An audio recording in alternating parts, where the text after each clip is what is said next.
Hello friends. Did you know that nearly 80% of those who watch my videos aren't subscribed? If you enjoy the content, I'd truly appreciate it if you hit that subscribe button. It helps a lot. Also, don't forget to leave a like and share your thoughts in the comments. Your interaction not only supports the channel's growth, but also helps these stories reach more people. Thank you all for being here. By the way, where are you watching from? Let me know in the comments.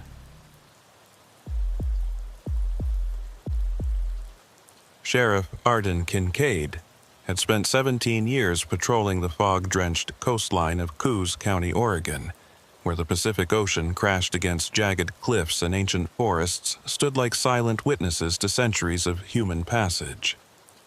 In all those years, she had learned that the wilderness along this stretch of coast kept its secrets well, swallowing hikers who strayed from marked trails, claiming fishermen who ventured too close to unstable rock faces, and occasionally revealing bones that had been hidden for decades in the dense undergrowth. But she had never encountered anything quite like what began on a rain-soaked morning in March 2019, when a frantic call came through dispatch about 4 college students who had vanished from a popular camping area without leaving so much as a footprint behind. The call came in at 6:23 a.m., just as Kincaid was reviewing incident reports from the previous night's patrol. The voice on the other end belonged to a young man named Travis Chen, who identified himself as a University of Oregon student and explained that he had arrived at the Cape Perpetua campground to meet his girlfriend and 3 other friends, only to find their campsite abandoned in a way that made no sense. The tents were still standing, their sleeping bags laid out as if the occupants had simply stood up and walked away in the middle of the night. Cooking equipment sat beside a cold fire ring, and most disturbingly, all 4 cell phones were still inside the tents, along with wallets, car keys, and other personal belongings that no one would voluntarily leave behind. Kincaid listened carefully as Chen described the scene, noting the tremor in his voice that suggested genuine fear rather than the pranks that occasionally wasted department resources. She asked him specific questions about the timeline, learning that the group had planned a 3-day camping trip, and Chen was supposed to join them on the 2nd day after finishing a morning class. When he arrived at the designated campsite around 10 p.m. the previous evening, he found everything as he was now describing it, with no sign of his girlfriend or the others. He had spent the night in his car, assuming they had gone for a late hike and would return. But when dawn broke and they still hadn't appeared, he decided to call for help. 20 minutes later, Kincaid was navigating her patrol vehicle down Highway 101, the 2-lane road that hugged the Oregon coastline through some of the most spectacular and unforgiving terrain in the state. Dense fog rolled in from the ocean, reducing visibility to less than 100 feet and creating the disorienting sensation of driving through clouds. She had called Deputy Lyle Torrance to meet her at the campground, knowing that she would need backup if this situation was what it appeared to be. 4 missing persons in an area known for treacherous terrain and unpredictable weather. Cape Perpetua was a popular destination for tourists and locals alike, a dramatic headland rising 800 feet above the Pacific Ocean and offering hiking trails through old-growth forests that had stood for centuries. The campground sat in a protected valley a mile inland from the coastal viewpoints, surrounded by Sitka spruce and Douglas fir trees that blocked out most of the sunlight even on clear days. Kincaid had been called to this area before for minor incidents: vehicle break-ins, underage drinking citations, the occasional hiker with a twisted ankle, but never for something that carried the ominous weight of this situation. She found Travis Chen's vehicle parked at the entrance to Campsite 17, a designated spot that included a cleared area for tents, a metal fire ring, and a wooden picnic table weathered gray by years of coastal moisture.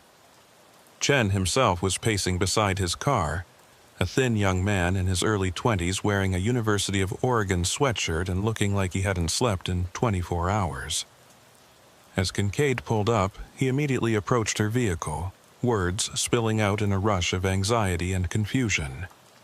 "Thank God you're here," Chen said as Kincaid stepped out of her patrol vehicle. "I've been going crazy trying to figure out what happened. Sarah would never just leave her stuff like this. None of them would. Something's really wrong."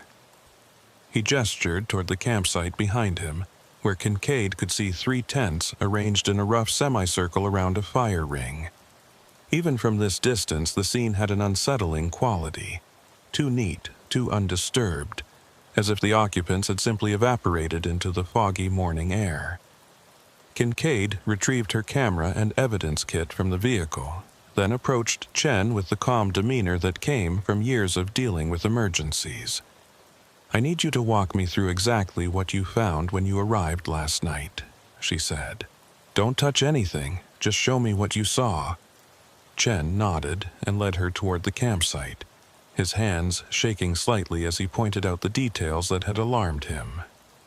The 3 tents were still properly staked, their rain flies secured against the persistent coastal drizzle that had fallen throughout the night.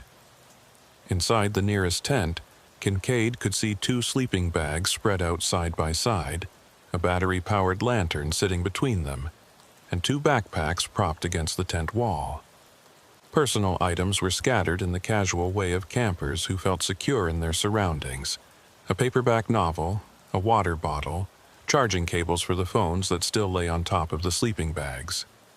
"This was Sarah's tent," Chen explained, his voice catching on his girlfriend's name. She was sharing it with Emma Rodriguez. The tent on the left was where Marcus Webb and Jake Torres were staying. He pointed to the 3rd tent, slightly larger than the others. "That one had all the group's food supplies and cooking gear. Everything's still here. Their hiking boots are still inside the tents. Sheriff, they didn't even take their shoes." That detail struck Kincaid as particularly significant. The terrain around Cape Perpetua was notoriously rough, covered with exposed roots, loose rocks, and thick undergrowth that could shred unprotected feet within minutes. No one familiar with hiking would venture into this forest barefoot, especially at night. She photographed the tent interiors from multiple angles, documenting the positions of every visible item before moving to examine the fire ring. The campfire had burned down to cold ashes, suggesting it had been extinguished or simply allowed to die out many hours earlier. Kincaid knelt beside the fire ring and studied the surrounding ground carefully. The earth here was soft from recent rain, and she could see footprints in the mud around the campsite, multiple sets of boot prints that matched the hiking boots visible inside the tents. But beyond the immediate area of the campsite, the prints seemed to simply stop, as if the 4 campers had walked to the edge of their designated space and then vanished into thin air. Deputy Torrance arrived while Kincaid was examining the perimeter of the campsite, his patrol vehicle pulling in behind Chen's car. Torrance was a solid, methodical officer in his mid-30s who had grown up in Coos County and knew the coastal forests as well as anyone in the department. He approached the scene with his usual careful attention to detail, taking in the arrangement of the tents and the undisturbed quality of the site before speaking. "What are we looking at, Sheriff?" Torrance asked quietly, positioning himself so that Chen couldn't overhear their conversation. Kincaid appreciated his discretion. There was no point in speculating about worst-case scenarios in front of a frightened witness. 4 missing persons, last seen sometime yesterday afternoon, based on what Chen told me, Kincaid replied, keeping her voice low. "All their belongings are here, including phones and wallets. No signs of struggle, no blood, no indication they were forced to leave. But also no logical explanation for why they would have left voluntarily without their shoes or any of their gear." She paused, scanning the fog-shrouded forest that surrounded the campsite. Something made them leave this site in a hurry, or something made them leave in a way that didn't allow them to take anything with them. Torrance's expression grew more serious as he processed this information. "You thinking abduction?" he asked. Would take some serious coordination to grab 4 people at once without any sign of resistance. I don't know what I'm thinking yet, Kincaid admitted. But I want to expand the search perimeter and see if we can pick up any tracks beyond the immediate campsite area. Also, need to start interviewing anyone who was camping in this area yesterday or last night. Someone might have seen or heard something useful. She turned to look at Chen, who was standing near his vehicle with his arms wrapped around himself against the morning chill. And we need to get detailed information about the missing persons, full descriptions, medical conditions, their plans for this trip, any reason they might have to disappear voluntarily. Over the next hour, Kincaid and Torrance conducted a systematic search of the area surrounding Campsite 17, working in expanding circles and documenting everything they found. The forest here was typical of the Oregon coast, incredibly dense, with limited visibility beyond a few dozen feet in any direction. Sword ferns created thick ground cover between the massive tree trunks, and fallen logs covered with moss created natural barriers that made straight-line travel almost impossible. The constant drip of moisture from the canopy above created a sound like whispered voices, and the fog that drifted between the trees gave everything a dreamlike, disorienting quality. They found no additional footprints beyond the campsite perimeter, which struck Kincaid as increasingly strange. 4 people leaving an area should create some kind of trail, especially in the soft forest floor that held impressions well. It was as if the missing campers had walked to the edge of their site and then simply ceased to exist in any physical form. Torrance noticed the same absence of evidence and exchanged a troubled glance with Kincaid as they regrouped at the campsite. "This doesn't make sense," Torrance said quietly. "Even if they walked on logs or rocks to avoid leaving prints, we should see some disturbance in the vegetation. Broken ferns or displaced moss, there's nothing. It's like they floated away." He shook his head, clearly disturbed by the implications. "Sheriff, I've tracked lost hikers through these forests for 10 years. People leave traces. Always. This is different." Kincaid had to agree with his assessment, though she kept her growing unease to herself. She had Chen provide detailed descriptions of the 4 missing campers. Sarah Chen, 21 years old, 5'4" with black hair and brown eyes. Emma Rodriguez, 22, 5'6" with brown hair and hazel eyes. Marcus Webb, 23, 6 feet tall with blonde hair and blue eyes. Jake Torres, 22, 5'10" with dark brown hair and brown eyes. All were University of Oregon students in good physical health with no history of mental illness or substance abuse. According to Chen, they were experienced campers who had made this trip specifically because they loved the coastal forests and wanted a quiet place to spend spring break away from crowds. "Did any of them mention seeing anything unusual during their first day here?" Kincaid asked. "Other campers who made them uncomfortable? Strange sounds in the forest? Anything at all out of the ordinary?" Chen thought for a moment, then shook his head. "Sarah texted me around 4 o'clock yesterday afternoon. She said they'd had a great day hiking to the coastal viewpoints and were planning to cook dinner and turn in early. Everything sounded completely normal. She was excited about me joining them today." His voice broke slightly. "That was the last message I got from her." Kincaid pulled out her radio and called dispatch, requesting additional units to begin a full-scale search and rescue operation. Within an hour, the campground area was swarming with personnel from multiple agencies: Coos County Sheriff's deputies, Oregon State Police, Forest Service Rangers, and volunteer search and rescue teams familiar with the Cape Perpetua terrain.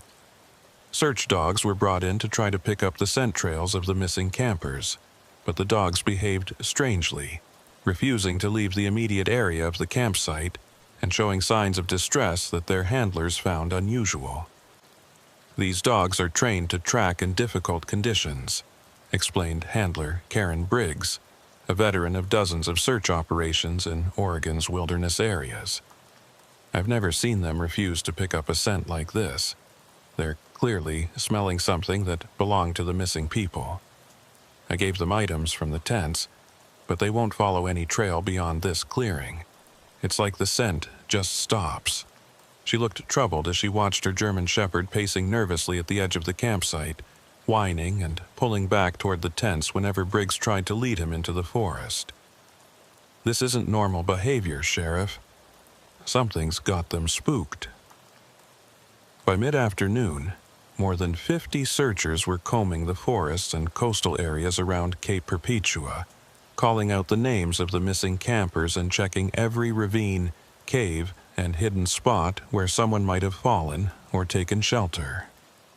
Helicopters equipped with thermal imaging flew grid patterns over the dense canopy, searching for any sign of body heat that might indicate the location of the 4 missing students. But as the hours passed and the search area expanded to cover more than 10 square miles of wilderness, no trace of Sarah Chen, Emma Rodriguez, Marcus Webb, or Jake Torres was found. Kincaid remained at the campsite, treating it as both a missing persons case and a potential crime scene until she could determine which it actually was. She had the contents of each tent carefully documented and collected, bagging the cell phones for later analysis and preserving any items that might provide clues about what had happened.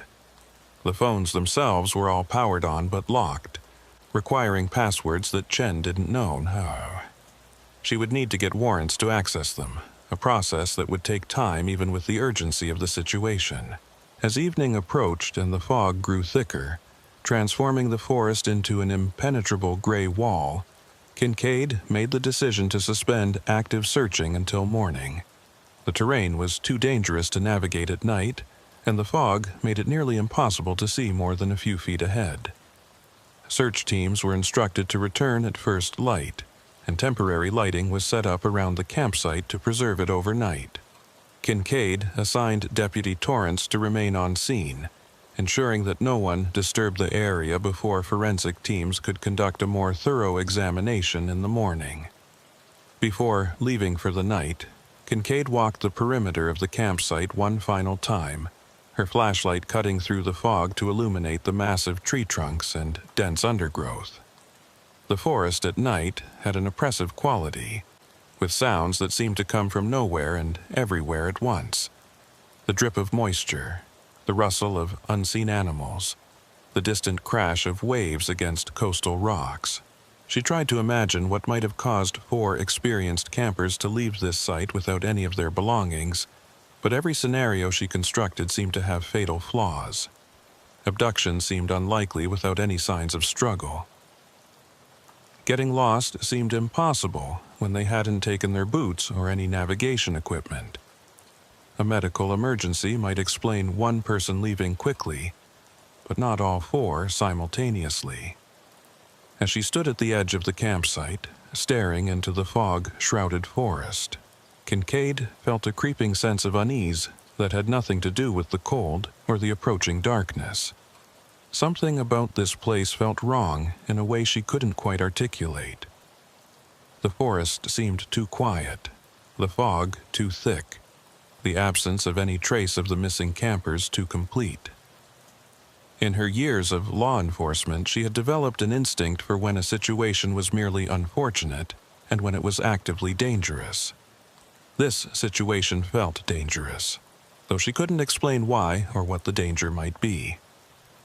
She returned to her vehicle and began the drive back to the department headquarters in Coquille, the county seat located about 20 miles inland from the coast. The drive gave her time to think through what she knew and what she needed to do next. By now, the families of the missing students would have been notified, and she would need to conduct interviews with them to gather any information that might help explain the disappearance. She would also need to check for any similar incidents in the area. Had other campers gone missing from Cape Perpetua or nearby locations? Were there any reports of suspicious individuals or activities in the coastal forests? Back at the department, Kincaid spent several hours reviewing databases and consulting with other law enforcement agencies along the Oregon coast. What she found was both reassuring and troubling. Reassuring because there were no recent reports of missing persons from the Cape Perpetua area. Whatever had happened to these 4 students seemed to be an isolated incident. Troubling because, as she expanded her search parameters to include the entire Coos County coastline, she found a pattern that she had never noticed before. Over the past 15 years, there had been 11 cases of missing persons reported from camping areas along this stretch of coast. Most had been classified as lost hikers who had presumably fallen from cliffs or been swept out to sea, their bodies never recovered. The terrain was dangerous enough that such conclusions were reasonable, even inevitable. But as Kincaid reviewed the case files, she noticed something that sent a chill down her spine. In 3 of those cases, all from the past 5 years, the missing persons had last been seen at campsites where their belongings had been left behind, just like the current situation. The first was a solo hiker named Martin Chambers, who had disappeared from a campsite near Sunset Bay in 2015. His tent had been found intact with all his gear inside, including his wallet and cell phone. The second was a married couple, David and Lisa Hernandez, who had vanished from a campsite near Shore Acres State Park in 2017. Their campsite had been found undisturbed with their vehicle, camping equipment, and personal belongings all in place. The third was a young woman named Rachel Morrison, who had disappeared from a campsite near Bandon in 2018. Like the others, her campsite had shown no signs of struggle or forced departure, just an eerie absence of the person who had been there. All 4 cases had been investigated as missing persons cases, with searches conducted and families notified, but no bodies had ever been recovered, and no evidence of foul play had been found. Eventually, the cases had been closed with the assumption that the missing persons had wandered away from their campsites and met with accidents in the treacherous coastal terrain, falling from cliffs, being swept away by rogue waves, or becoming lost in the dense forests and succumbing to exposure. But now, with 4 more people missing under nearly identical circumstances, Kincaid couldn't shake the feeling that these cases were connected by something other than coincidence. The pattern was too consistent. Campsites left undisturbed, personal belongings abandoned, no trace of the missing persons beyond the immediate area of their camps. Someone who knew these coastal forests intimately might be able to abduct people without leaving evidence, but it would require considerable skill and local knowledge. And it would require a motive that Kincaid couldn't yet identify. She printed out the case files for the previous missing persons and spread them across her desk, studying the details and looking for any connections between the victims. They varied in age from early 20s to mid-40s, included both men and women, and came from different parts of Oregon and neighboring states. None of them had known each other or had any obvious connections. The only thing they had in common was that they had all chosen to camp in isolated areas along the Coos County coastline, and they had all vanished without leaving any trace behind. As midnight approached, Kincaid was still at her desk, comparing maps of the locations where people had disappeared and trying to identify any geographic patterns. What she found was interesting. All of the disappearances had occurred within a 20-mile stretch of coastline between Cape Arago and Cape Perpetua, an area characterized by extremely dense forest, dramatic coastal topography, and limited human population. This was some of the most remote and difficult terrain on the Oregon coast, where cell phone coverage was spotty at best, and help could be hours away even in good weather. The next morning arrived with the same heavy fog that had characterized the previous day, and Kincaid returned to Cape Perpetua to oversee the continuation of the search operation. Additional resources had been mobilized overnight, including a forensic team from the Oregon State Police Crime Lab who would conduct a detailed examination of the campsite for any evidence that might have been missed in the initial search. Kincaid met with the lead forensic investigator, a methodical woman named Dr. Patricia Oakes, who had worked dozens of missing persons cases throughout the state. "I read the initial reports," Dr. Oakes said as she surveyed the campsite. "This is unusual, Sheriff. 4 people don't just vanish without leaving some kind of evidence behind. We'll process everything we can, soil samples, trace evidence, anything that might tell us what happened here." She paused, studying the arrangement of the tents and the surrounding forest. "Have you considered that this might be a staged scene? That someone wanted it to look like the campers simply walked away?" The possibility had occurred to Kincaid, though she hadn't wanted to voice it without more evidence. "What makes you think it might be staged?" she asked. Dr. Oakes gestured towards the tents. "Everything's too neat. Even people who are careful campers don't usually leave their sites this organized, and the fact that personal belongings are arranged in a way that makes them easily visible, phones on top of sleeping bags, wallets laid out neatly. It feels deliberately presented, like someone wanted us to know these items were left behind." She looked troubled. "In my experience, when people leave suddenly because of an emergency or a threat, they grab things randomly. They don't carefully position their belongings for discovery." The forensic team spent the entire day processing the campsite, collecting samples and examining every inch of the area for evidence that might explain the disappearance. They found no blood, no signs of struggle, no indication that weapons had been present or that any violence had occurred. The soil samples showed nothing unusual, and fingerprint analysis of items in the tents revealed only the prints of the 4 missing campers and Travis Chen. It was as if Sarah Chen, Emma Rodriguez, Marcus Webb, and Jake Torres had simply ceased to exist between the time Chen received his girlfriend's text message at 4 p.m. and the time he arrived at the campsite at 10 p.m. Meanwhile, search teams continued to comb the surrounding forests and coastline, expanding their grid patterns to cover an increasingly large area. Helicopters flew low over the canopy, using both visual searches and thermal imaging to look for any sign of the missing students. Coast Guard vessels patrolled the shoreline, checking for bodies that might have washed up or clothing that might have been carried by ocean currents. But after 2 full days of intensive searching involving more than 100 personnel, no trace of the 4 missing campers had been found. On the 3rd day of the investigation, Kincaid decided it was time to start looking beyond the immediate area of the disappearance and focus on who might have the knowledge and opportunity to make 4 people vanish so completely. She began by interviewing other campers who had been in the Cape Perpetua area around the time of the disappearance, asking about anyone they might have seen or anything unusual they might have noticed. Most reported nothing out of the ordinary, just the typical experience of camping in Oregon's coastal forests, quiet, foggy, and isolated. But one interview proved more productive. An elderly couple named Harold and June Patterson had been camping at a site about half a mile from where the students had stayed, and they reported seeing someone unusual in the area on the afternoon before the disappearance. Harold described a woman, probably in her 50s or early 60s, who had been walking alone through the campground area carrying what looked like a naturalist's notebook and taking photographs of the forest. There was nothing inherently suspicious about this. Cape Perpetua attracted naturalists and photographers regularly, but something about the woman's behavior had stuck with Harold. She seemed very interested in who was camping where, Harold explained.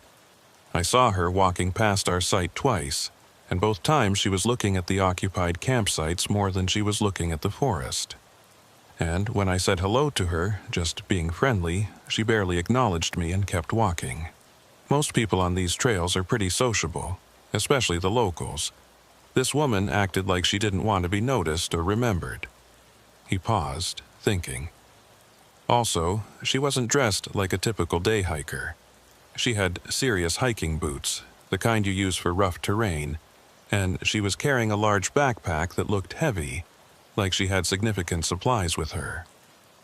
Kincaid asked Harold to describe the woman in detail, and he provided a description of a woman approximately 5'7", with gray-brown hair pulled back in a ponytail, wearing dark green hiking pants and a gray jacket. He hadn't gotten close enough to see her face clearly in the foggy conditions, but he estimated she was probably in her late 50s or early 60s based on her hair color and general appearance. June Patterson added that she had seen the same woman, or someone matching that description, walking toward the area where the students' campsite was located, though she hadn't paid much attention at the time. This was the first potentially useful lead Kincaid had uncovered, and she immediately had Deputy Torrance start checking with Forest Service rangers and campground hosts to see if anyone knew of a woman matching that description who frequented the Cape Perpetua area. The response came back within a few hours, and it provided Kincaid with her first solid direction to investigate. Several rangers and longtime volunteers in the area knew exactly who Harold Patterson had described, and the information they provided made Kincaid's instincts sharpen with recognition that this case might be more complex than a simple missing person situation. The woman was named Maeve Holleran, and she had lived in the Coos County coastal area for more than 30 years. She was known to local rangers and frequent visitors as someone who spent an unusual amount of time in the coastal forests, often camping alone for extended periods and conducting what she claimed was naturalist research. She was described as intensely private, sometimes unfriendly, and possessive of certain areas of the forest that she seemed to consider her personal territory. More significantly, several rangers mentioned that Holleran had been involved in disputes with campers and hikers over the years, accusing them of disturbing wildlife habitats and damaging sensitive forest areas. "Maeve's a bit of a character," explained Forest Service Ranger Tom Brightwell when Kincaid interviewed him at the ranger station. "She knows these forests better than anyone I've ever met, and she's passionate about protecting them. But she can be confrontational with people she thinks aren't respecting the wilderness properly. I've had to mediate a few situations where she's gotten into arguments with campers." He hesitated, then added, "She's never been violent or anything like that, but she definitely has a hostile attitude toward what she calls tourist campers who come here without proper appreciation for the environment."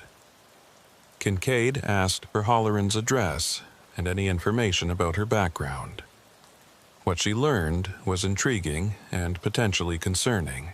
Maeve Holleran lived in an extremely remote cabin situated on private land about 15 miles south of Cape Perpetua, in an area so isolated that it required a four-wheel drive vehicle to access.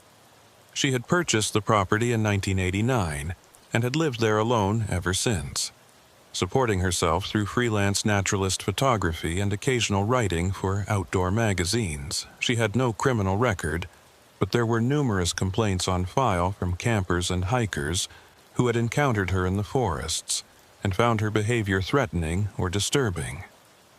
One complaint from 2016 was particularly notable. A family camping near Bandon had reported that a woman matching Holleran's description had approached their campsite after dark and told them they needed to leave the area immediately because they were disrupting essential forest processes. When the family refused, the woman had allegedly stood at the edge of their campsite for hours, just watching them in silence. The family had been frightened enough to pack up and leave in the middle of the night, and they had filed a formal complaint with both the Forest Service and the Coos County Sheriff's Department. The complaint had been investigated, but no charges had been filed because there was no evidence of actual threats or illegal behavior. As Kincaid read through the various reports about Maeve Holleran, she felt her investigative instincts crystallizing around this woman as a potential person of interest in the disappearances. Holleran had the local knowledge necessary to navigate the coastal forests without leaving traces. She had a documented history of hostility toward campers. She had been seen in the area immediately before the most recent disappearance. And perhaps most significantly, her property was located within the 20-mile stretch of coastline where all of the previous disappearances had occurred. It was time to have a conversation with Maeve Holleran, but Kincaid knew she needed to approach this carefully. If Halloran was involved in the disappearances, confronting her directly might cause her to destroy evidence or simply refuse to cooperate. On the other hand, 4 people were missing, and time was critical if there was any chance they were still alive. Kincaid made the decision to visit Halloran's property with Deputy Torrance, ostensibly to ask routine questions about whether she had seen anything unusual in the area, while actually assessing whether this woman might be responsible for what had happened to the missing campers. The drive to Halloran's property took nearly an hour, following progressively smaller and rougher roads until they were navigating a rutted dirt track that wound through dense forest and across several small streams. The isolation was profound. They passed no other vehicles and saw no signs of human habitation once they left the main highway. This was exactly the kind of place where someone could operate without witnesses, where screams would never be heard and secrets could be kept indefinitely. Halloran's cabin finally came into view at the end of the track, a weathered wooden structure surrounded by towering Douglas firs and sitting in a small clearing that showed signs of careful maintenance. Smoke rose from the chimney, indicating someone was home. Kincaid and Torrance approached slowly, parking their patrol vehicle in a visible location and taking note of the property layout before proceeding toward the cabin. Several outbuildings were visible behind the main structure, and Kincaid noticed that the property was surprisingly well equipped for such a remote location. Solar panels on the cabin roof, a substantial woodpile, what looked like a generator shed, and a large workshop structure that seemed incongruous with the modest cabin.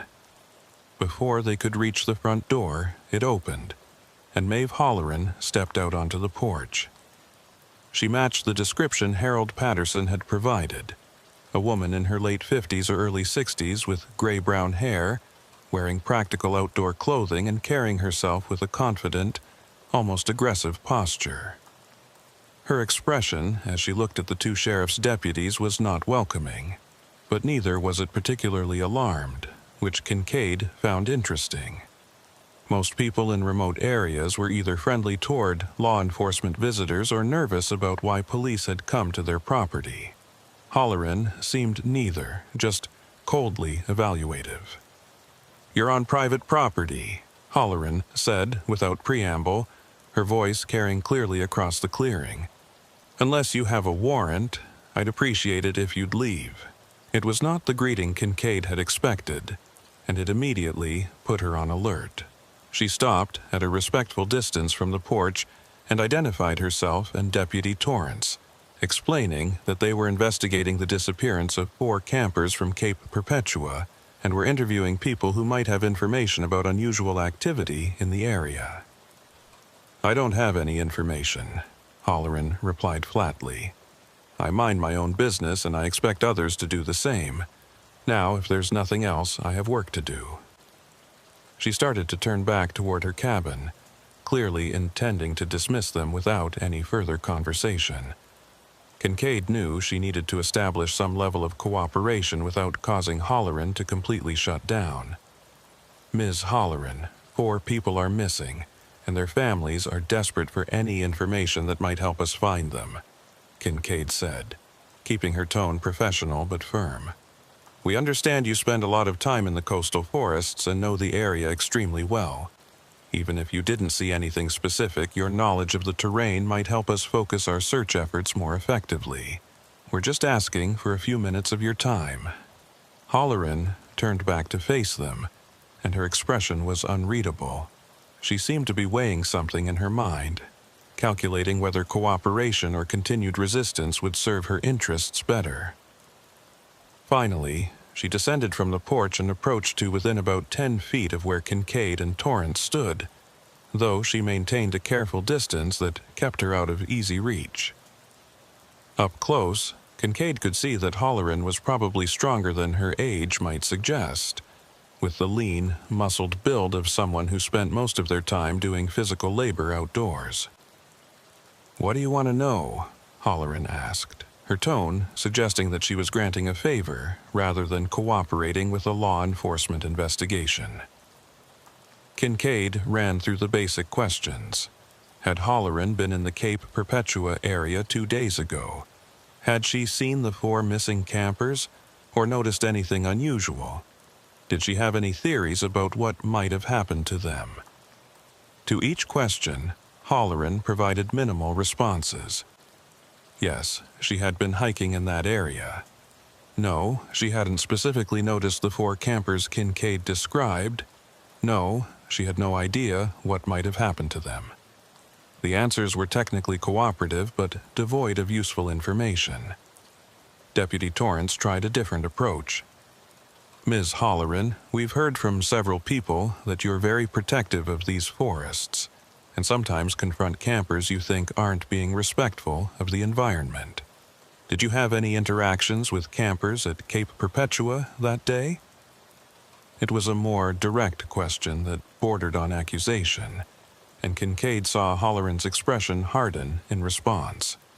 I speak to people when I think they're damaging sensitive areas, Halloran said coldly. That's not a crime. If you're suggesting I had anything to do with these missing people, you're wasting your time and theirs. I live alone out here because I don't like most people, but I've never hurt anyone. She paused, and something flickered in her expression that Kincaid couldn't quite read. The forests around here can be dangerous for people who don't know what they're doing. Easy to get lost, easy to fall, easy to disappear.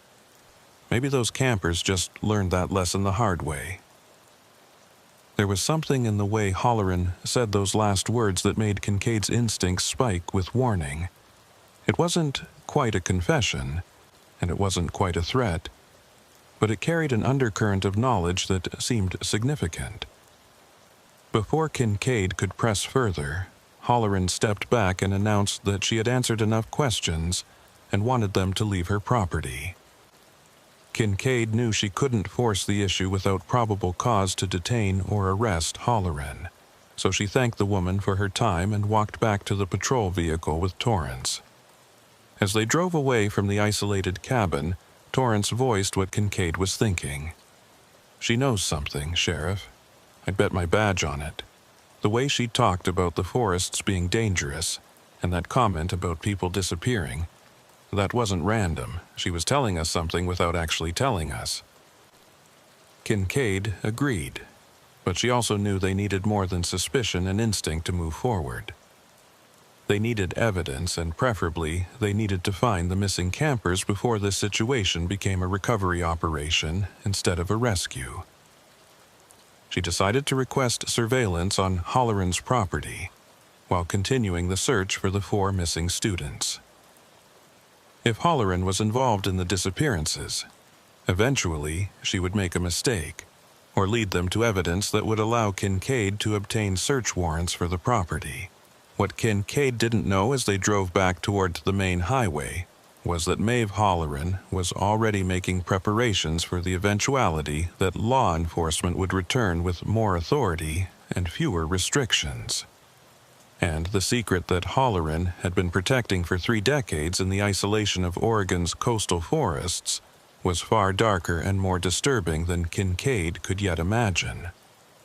Sheriff Arden Kincaid spent the next 48 hours coordinating a surveillance operation on Maeve Halloran's remote property while simultaneously managing the expanded search for the 4 missing campers. The surveillance was delicate work, requiring deputies to position themselves far enough away that Halloran wouldn't detect their presence, but close enough to observe any significant activity on the property. The isolation that made Halloran's cabin an ideal location for hiding secrets also made it nearly impossible to watch without being noticed. But Kincaid had worked these coastal forests long enough to know the back roads and hidden vantage points that might provide useful observation positions. Deputy Torrance took the first surveillance shift, positioning himself on a ridge approximately half a mile from Halloran's property with a clear view of the main cabin and outbuildings through binoculars. What he observed over the course of 8 hours was mundane but revealing. Halloran emerged from the cabin several times to tend to various outdoor tasks, chopping wood, checking solar panels, and carrying supplies between the cabin and the larger workshop structure. She moved with the efficiency of someone who had performed these routines thousands of times, never wasting motion, and always appearing alert to her surroundings. At one point, she seemed to pause and stare directly toward the ridge where Torrance was concealed, causing him to freeze and wonder if she had somehow detected his presence despite his careful positioning. But after a long moment, she simply returned to her tasks. The most interesting observation came in the late afternoon, when Halloran loaded a large backpack into an old pickup truck and drove away from the property, heading deeper into the forest on a rough track that Torrance hadn't even noticed during their initial visit. He immediately radioed Kincaid with this information, and together they made the decision to follow Halloran at a distance to see where she was going. Torrance waited until Halloran's vehicle was out of sight, then carefully made his way down from his observation position to his own patrol vehicle, which he had hidden nearly a mile away on an abandoned logging road. Tracking someone through the maze of forest roads in this area required local knowledge and careful judgment about when to maintain visual contact and when to hang back far enough to avoid detection. Torrance had grown up hunting in these woods, and he used that experience to follow the faint dust trails and subtle disturbances that indicated recent vehicle passage. After nearly 40 minutes of slow, careful pursuit, he found himself approaching an area he recognized, a section of old-growth forest near the boundary of the Cape Perpetua scenic area, not far from where the 4 campers had disappeared. Torrance stopped his vehicle and proceeded on foot, moving as quietly as possible through the dense undergrowth. The fog that perpetually haunted this coastline had thickened as evening approached, creating visibility conditions that were both advantageous and dangerous. He was less likely to be spotted, but also less able to see where he was going or what might be waiting ahead. After 10 minutes of careful movement, he heard sounds that made him pause and take cover behind a massive fallen log covered with moss and small ferns. Someone was digging, the distinctive sound of a shovel biting into earth carrying clearly through the damp air. From his concealed position, Torrance could see Halloran approximately 50 yards ahead, working methodically with a short-handled spade in a small clearing surrounded by ancient trees. She had dug what appeared to be a shallow hole, perhaps 2 feet deep and 3 feet across, and was now carefully placing something wrapped in dark plastic into the depression. Even at this distance and in the poor light, Torrance could see that she was handling whatever she was burying with great care, positioning it precisely before beginning to shovel the displaced earth back into the hole. Torrance's training told him he was potentially witnessing evidence disposal related to the missing campers, but he also knew that approaching Halloran now, alone and in an isolated location, would be both dangerous and potentially compromising to the investigation. He needed to document what he was seeing and maintain surveillance until he could bring backup and the proper resources to excavate whatever Halloran was burying. He carefully retrieved his camera and began taking photographs, using the maximum zoom to capture images of Halloran, the location, and the burial activity. For the next 20 minutes, Torrance watched as Halloran finished filling the hole, then spent considerable time camouflaging the disturbed earth with forest debris, fallen branches, moss, and loose vegetation arranged so carefully that within minutes the location looked completely natural, indistinguishable from the surrounding forest floor. She then spent several more minutes walking around the area, apparently checking her work from different angles and making small adjustments to ensure the site was completely hidden. Finally, she collected her tools and walked back toward where she had parked her vehicle, passing within 30 feet of where Torrance was concealed. As Halloran walked past, Torrance got his clearest look yet at the woman who had become the focus of his investigation. Her face showed no emotion, just the neutral concentration of someone completing a familiar task. She wasn't nervous or hurried. She was simply efficient, like someone who had done this exact thing many times before, and knew exactly how to do it without making mistakes.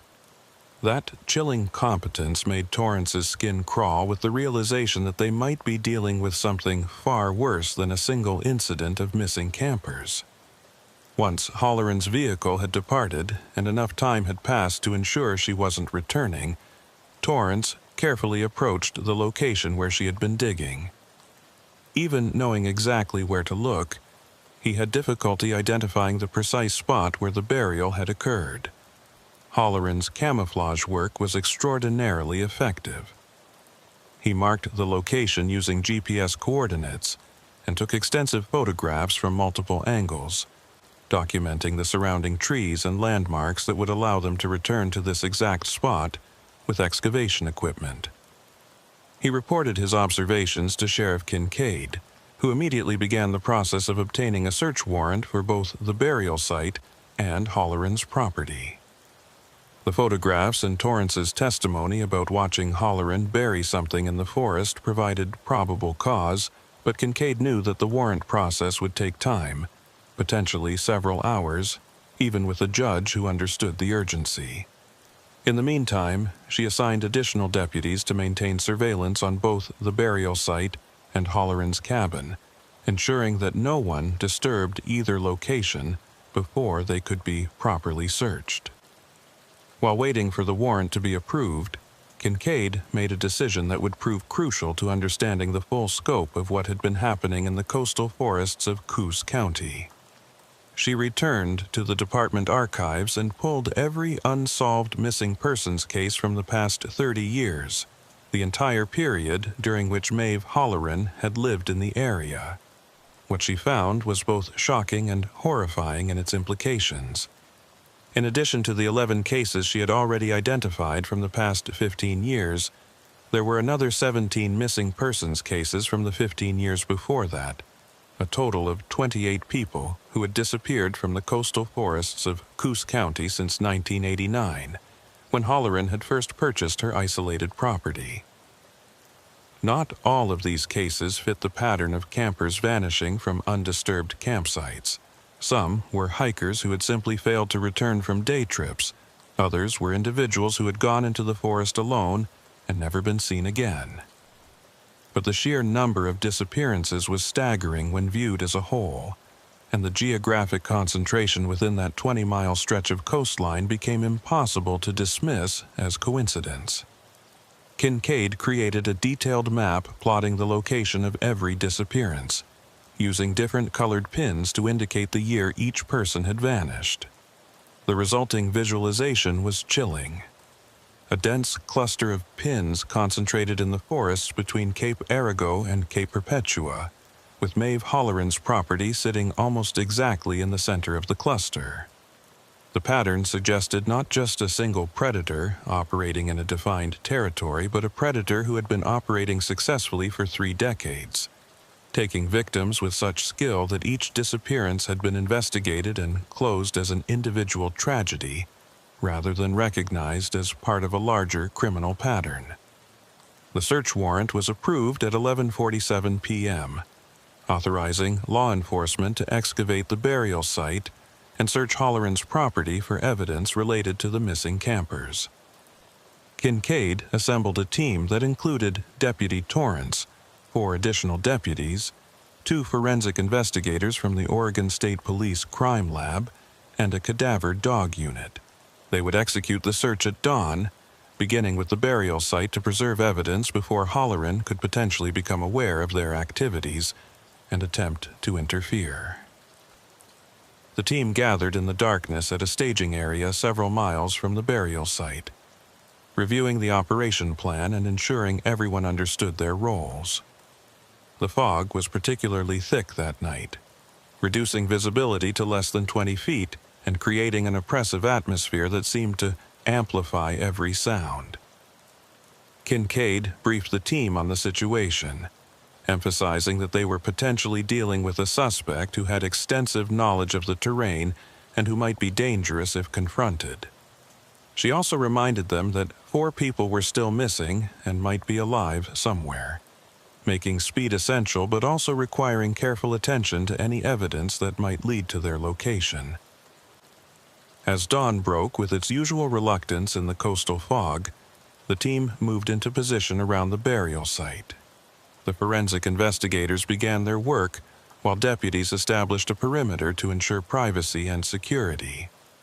The cadaver dogs, German shepherds trained to detect human remains, were brought to the immediate area and immediately began showing interest in the location Torrance had marked, confirming that something significant was buried there.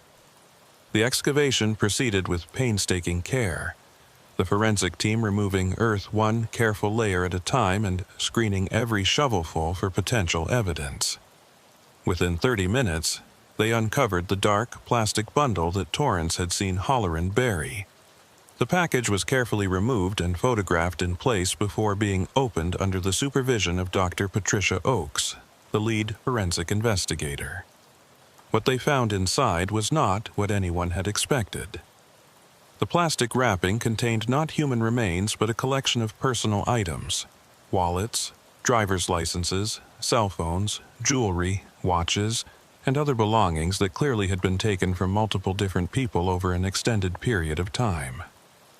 Dr. Oakes spread the items out on a tarp and began documenting each one, while Kincaid and Torrance examined the identification cards and began to realize the horrifying significance of what they had discovered. The items belonged to at least 12 different individuals, and a quick check against missing persons files confirmed that these were belongings from people who had disappeared from the coastal forests over the past 2 decades. "She's been collecting trophies," Dr. Oakes said quietly, her professional composure not quite concealing her disturbed reaction to the discovery. "These items are from victims, and she buried them here recently, probably after she realized we were investigating the new disappearances and might eventually connect them to her." She held up a driver's license with a photograph of a young man smiling at the camera, unaware of the fate that awaited him. "This is evidence of serial murder, Sheriff. We're looking at one of the most prolific killers in Oregon history." Kincaid felt a cold rage building in her chest as she looked at the collection of items representing lives that had been taken, families that had been devastated, and decades of crimes that had gone undetected. But she also felt the urgent pressure of knowing that 4 people might still be alive, held captive somewhere by a woman who had proven herself capable of killing with impunity for 30 years. Finding those 4 campers before Halloran could harm them became the absolute priority. "We move on her property now," Kincaid ordered, making the tactical decision to abandon the careful approach in favor of immediate action. "She knows we're closing in. That's why she was disposing of evidence. If those campers are still alive, they're running out of time." She radioed for additional backup and requested that a tactical team be mobilized to assist with what was now clearly going to be a high-risk operation. The convoy of law enforcement vehicles descended on Maeve Halloran's isolated property less than an hour later, approaching from multiple directions to prevent any possibility of escape. Kincaid had obtained a warrant to search the property based on the evidence found at the burial site, and she had every intention of using whatever force was necessary to locate the missing campers and take Halloran into custody. As the vehicles converged on the cabin, deputies spread out to cover all possible exit routes, while Kincaid approached the front door with Torrance and 2 other deputies, their weapons drawn and ready for confrontation. The cabin appeared quiet, smoke still rising from the chimney as it had during their previous visit. Kincaid announced their presence loudly, identifying herself and demanding that Halloran come out with her hands visible. There was no response, and after waiting the appropriate time for compliance, Kincaid gave the order to breach the door. Deputies used a battering ram to force entry, and the team swept through the small cabin quickly and efficiently, clearing each room and searching for both Halloran and any sign of the missing campers. The cabin was empty, though clearly someone had been there recently. A half-finished cup of coffee sat on the kitchen table, still slightly warm to the touch. The interior was spartanly furnished but meticulously organized, with shelves of books about forest ecology, wildlife biology, and wilderness survival. A desk in one corner held a computer and several notebooks filled with handwritten observations about the coastal forest ecosystem. Everything appeared to be the normal possessions of someone who lived alone and pursued naturalist studies, with nothing immediately visible that suggested criminal activity. But Deputy Torrance, searching a closet in the bedroom, made a discovery that changed everything. Behind a false panel in the back of the closet, he found a narrow doorway leading to a hidden room that had been constructed within the cabin's walls. The secret room was small, perhaps 8 feet by 10 feet, but it was filled with items that left no doubt about Maeve Holleran's activities over the past 3 decades. The walls were covered with photographs. Dozens of photographs showing people hiking, camping, and moving through the coastal forests, clearly taken without the subject's knowledge or consent. Many of the faces in the photographs matched missing persons files that Kincaid had been reviewing. More disturbing were the notebooks stacked on a small desk in the hidden room, detailed journals documenting what Holleran called her reclamation project. As Kincaid began reading the entries, the full scope of Holleran's ideology and criminal activities became horrifyingly clear. Holleran believed that humans were a destructive presence in the natural world, and she had taken it upon herself to reclaim what she viewed as pristine wilderness areas by removing people she deemed unworthy of accessing these spaces. The journals described her selection process. She targeted individuals or groups who she believed showed disrespect for the forest, whether through littering, loud behavior, or simply what she perceived as a casual attitude toward the wilderness. The journals also described in clinical detail how Holleran had killed her victims over the years. She used her extensive knowledge of the coastal forests to ambush people in isolated locations, often approaching them under the pretense of offering helpful information or warning them about dangerous conditions. She would guide them deeper into the forest to locations she had prepared in advance, where she could control the situation completely. The methods varied, but they all exploited the dangerous terrain and isolation of the coastal wilderness, leading people to cliff edges in the fog, guiding them into areas where they would become hopelessly lost, or, in some cases, simply using physical force when she had lured them far enough from any possible help. What made the journals particularly chilling was Holleran's lack of remorse or recognition that her actions were criminal. She wrote about her victims with the detached tone of a scientist describing research subjects, noting how each reclamation had made the forest safer for wildlife and more pristine for those she deemed worthy of experiencing it. She kept detailed records of where she had disposed of bodies, describing remote caves, deep ravines, and offshore locations where remains would never be recovered. The casual nature of her documentation suggested someone who genuinely believed she was performing a service rather than committing murder. But the most urgent information in the journals related to her most recent victims, the 4 campers from Cape Perpetua. Holleran had observed them on their first day at the campsite and had determined they were disrespectful tourists who needed to be removed. She had approached their campsite after dark, using a tactic she had employed successfully many times before, creating sounds in the forest that mimicked a person in distress, calling for help. When the campers had emerged from their tents to investigate, she had used a flashlight to lead them away from the campsite, deeper into the forest, under the pretense of guiding them to someone who needed assistance. According to the journal entries, Holleran had led the 4 campers nearly 2 miles from their campsite to a location she referred to as the Teaching Cave, one of several places she used for what she described as helping people understand their impact on the wilderness.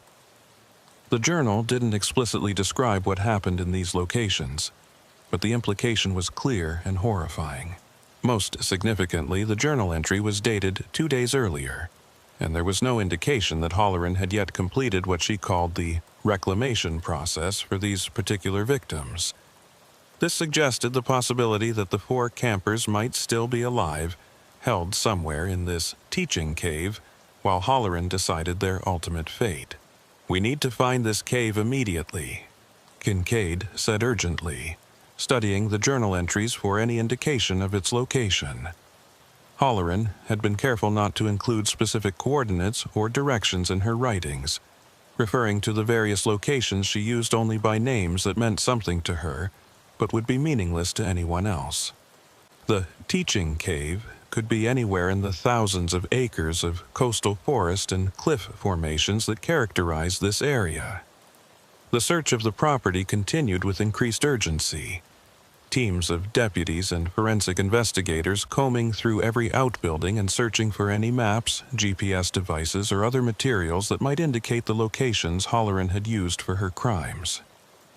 In the workshop building behind the cabin, they found a large table covered with topographic maps of the coastal region, many of them annotated with symbols and notes in Halloran's handwriting. Dr. Oakes photographed all of the maps in place before the team began analyzing them for clues about the locations of interest. One map in particular drew Kincaid's attention, a detailed topographic chart of the coastal cliffs and sea caves in the area directly north of Halloran's property. Several locations were marked with symbols that appeared to indicate caves or cavities in the cliff faces, and one of these marks had a notation beside it that read, "Primary teaching location, optimal isolation." The location was approximately 3 miles from Halloran's cabin, in an area of extremely rugged coastal terrain where cliffs dropped 200 feet to the ocean below, and the forest grew thick and dark even during daytime. Kincaid organized an immediate response, assembling a team that included deputies experienced in technical rescue operations and requesting assistance from the Coast Guard for water-based access to the coastal caves. The terrain was too dangerous to approach in the fog and fading light, so powerful portable lighting was brought in to illuminate the operation. As the team prepared to move out, one of the deputies searching the property made another crucial discovery: fresh tire tracks leading away from the cabin on a little-used forest road that headed north, directly toward the area where the annotated map suggested the teaching cave was located. "She knew we were coming, and she's gone to them," Torrance said grimly, studying the tire tracks. "Sheriff, if she thinks we're about to discover her victims, she might kill them to eliminate evidence. We need to move fast." Kincaid agreed, and the operation shifted from a careful search to an emergency rescue, with speed becoming as important as caution. The 3-mile journey to the coastal cliff area took nearly an hour, even with GPS guidance and multiple vehicles, due to the extremely rough terrain and the need to approach quietly in case Halloran was present at the location. The team proceeded on foot for the final half-mile, moving through dense forest in near-complete darkness despite their flashlights, the sound of waves crashing against cliffs somewhere ahead, providing an ominous soundtrack to their advance. The fog was so thick that the powerful lights created only small bubbles of visibility, and the team members had to stay close together to avoid becoming separated. As they neared the coordinates indicated on Halloran's map, Deputy Torrance, who was leading the advance team, raised his hand to signal a halt. Ahead, barely visible through the fog and darkness, a faint light source was glowing. As the team moved closer with extreme caution, they could see that the light was coming from inside a cavity in the cliff face. A cave entrance partially concealed by vegetation but now illuminated from within by what appeared to be battery-powered lanterns. Kincaid made the tactical decision to announce their presence rather than attempt a stealthy approach through the dangerous terrain in the darkness. She used her radio to broadcast a message that would be picked up by any law enforcement radio equipment in the area, identifying herself and demanding that Maeve Halloran exit the cave with her hands visible. There was no response, but the light inside the cave shifted, suggesting movement. The team advanced to the cave entrance, weapons ready and moving with the careful coordination of officers who had trained for high-risk operations. The cave opening was approximately 6 feet wide and 8 feet tall, leading into darkness beyond the range of the lights they had set up. Kincaid positioned deputies at the entrance while she and Torrance, along with 2 tactical team members, prepared to enter the cave and conduct a rescue of any victims who might be inside. What they found inside that coastal cave would become the most horrifying crime scene that Coos County had ever documented, and would reveal that Maeve Holleran's teaching methods were even more disturbing than her journals had suggested. The cave extended back into the cliff face for approximately 40 feet before opening into a larger chamber that had clearly been modified and prepared for holding prisoners. The walls showed signs of tool marks where Holleran had enlarged certain areas and created recesses for storage. Heavy metal rings had been bolted into the rock at various points, with chains attached that were long enough to allow limited movement, but not enough to reach the cave entrance. And, in the dim light of the battery-powered lanterns, they found 3 of the 4 missing campers, alive, but in conditions that would haunt Kincaid for the rest of her career. The 3 victims were chained to the wall rings, showing signs of exposure, dehydration, and psychological trauma that came from days of captivity in complete darkness, except when Holleran visited them. They were conscious, but appeared barely able to process what was happening as the rescue team approached, their eyes showing the vacant expression of people who had been pushed beyond normal human endurance. But even as deputies began the process of freeing the victims and providing emergency medical care, Kincaid realized with growing dread that only 3 people were present in the cave. According to the initial reports, 4 campers had disappeared from Cape Perpetua. 1 was still missing, and there was no sign of that person anywhere in the cave system. As she helped wrap one of the rescued victims in thermal blankets and began asking gentle questions about what had happened to them, she received the answer she had been dreading. "She took him away," the victim whispered, her voice raw from screaming for help that never came. "The first night, she took him away and he never came back. She said he failed the teaching, and she showed us what would happen if we failed too." The young woman began crying, unable or unwilling to describe what Holleran had shown them as motivation to comply with whatever her twisted version of teaching had involved. Kincaid felt rage and sorrow mixing in her chest as she realized that they had arrived too late to save all 4 victims, that Holleran had already killed one of them during the 3 days they had been held in this nightmare location. But she also felt a grim determination to find Holleran before she could escape the area and potentially establish herself in a new territory where she could continue her reclamation project with more victims. She ordered a full search of the cave system and the surrounding area while emergency medical personnel transported the 3 rescued victims to the nearest hospital. The search of the cave revealed more horrors: a storage area where Holleran had kept supplies for her captives, minimal food and water that she apparently doled out as rewards or punishments depending on how the victims responded to her teaching.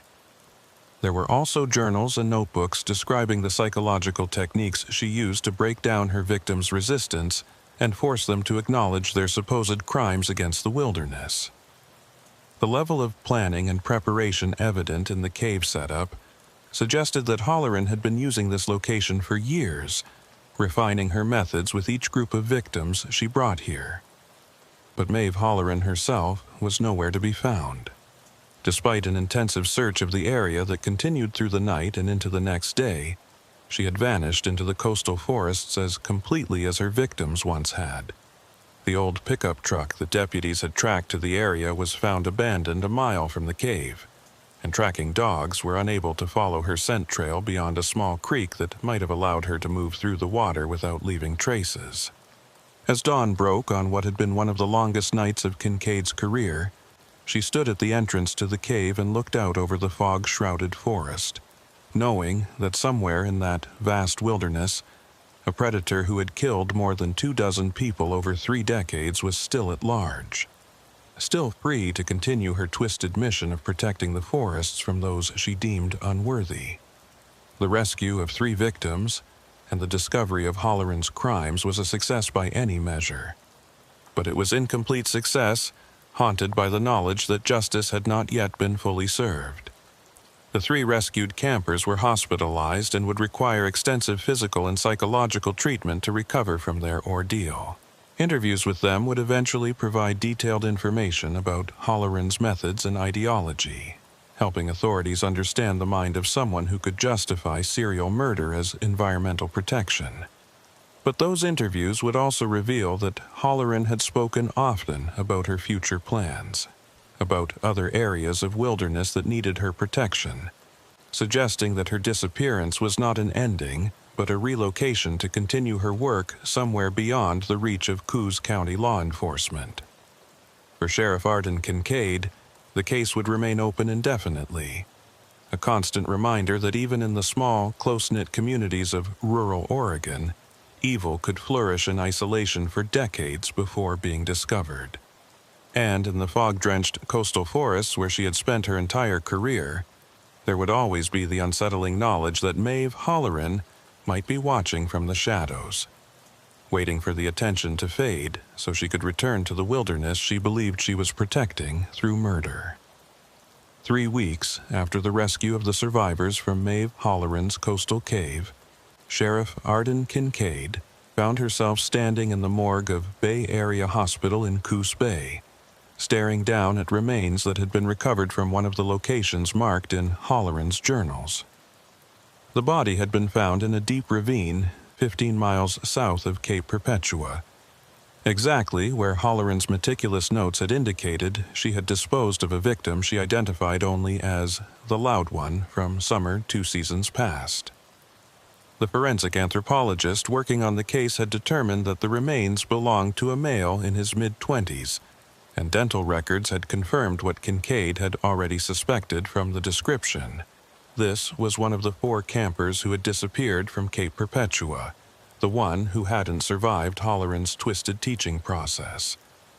Dr. Raymond Cutler, the forensic pathologist who had been brought in from Portland to assist with the expanding investigation, pointed to several marks on the bones that told the story of the victim's final hours. Cause of death was blunt force trauma to the skull, he explained, in the clinical tone that medical professionals use to maintain emotional distance from their work. But before that, he suffered multiple injuries consistent with being forced to navigate extremely rough terrain while restrained. Fractures to both ankles, deep lacerations on the hands and feet, evidence of prolonged exposure to cold and wet conditions. He paused, his professional demeanor cracking slightly. "Sheriff, this young man was tortured before he was killed. Halloran's teaching was systematic abuse designed to break him down psychologically and physically." Kincaid felt the familiar rage building in her chest, the same anger that had been her constant companion since discovering the full scope of Halloran's crimes. 28 victims over 30 years, each one subjected to Halloran's deranged ideology, before being murdered and hidden in the vast wilderness of the Oregon coast. The 3 survivors from the cave had provided detailed statements describing Halloran's methods, how she would lecture them for hours about their supposed crimes against nature, how she would deprive them of food and water, until they agreed to confess their unworthiness to visit the forests, how she would threaten them with the same fate that had befallen their friend if they didn't properly understand her lessons. But understanding Halloran's methods and ideology didn't bring Kincaid any closer to finding the woman herself. Despite an intensive manhunt that had involved multiple agencies and extended across 3 states, Maeve Halloran had vanished as completely as if she had never existed. The FBI had taken over coordination of the search, declaring Halloran one of their most wanted fugitives and distributing her photograph and description to law enforcement agencies nationwide. But the woman who had spent 30 years living in complete isolation knew how to survive in wilderness areas that would kill most people within days, and she had decades of experience avoiding detection when she didn't want to be found. Kincaid had spent every available hour following leads, reviewing evidence, and coordinating with other agencies to track down any trace of Halloran. She had interviewed the 3 survivors multiple times, hoping that some detail from their ordeal might provide a clue about where Halloran would go or what she might do next. She had analyzed every notation in Halloran's journals, every mark on her maps, every photograph in her hidden room, looking for patterns that might predict the woman's movements or reveal other locations she might use as hiding places. The investigation had expanded beyond just finding Halloran to include the massive task of recovering and identifying all of her victims from the past 3 decades.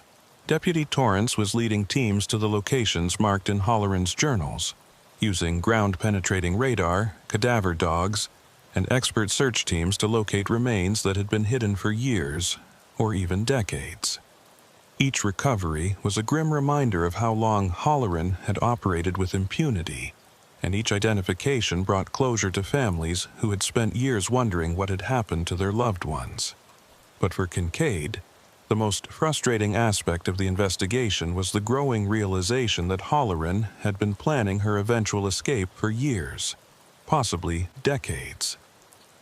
The hidden room in her cabin had contained not just evidence of past crimes but also preparations for future ones, multiple sets of identification documents with different names, detailed maps of wilderness areas throughout the Pacific Northwest and Northern California, and journals describing other locations she had scouted as potential territories for her reclamation project.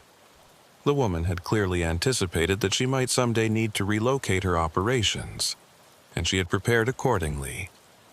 On a gray morning, 4 weeks after the cave rescue, Kincaid received a call that would reignite the investigation and provide the first real lead on Halloran's whereabouts since her disappearance.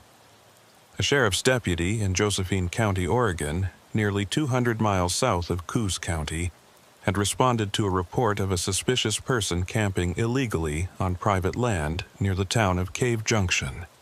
When the deputy attempted to make contact with the camper, the individual had fled into the forest, leaving behind camping equipment and supplies. Among the abandoned items was a notebook containing writings that bore striking similarities to Halloran's journals. The same obsessive documentation of forest ecology, the same rhetoric about humans as destructive forces, the same careful observations of other campers and hikers in the area. Kincaid was in her vehicle within minutes of receiving the call, making the 4-hour drive to Josephine County with Deputy Torrance and assembling a response team as she traveled.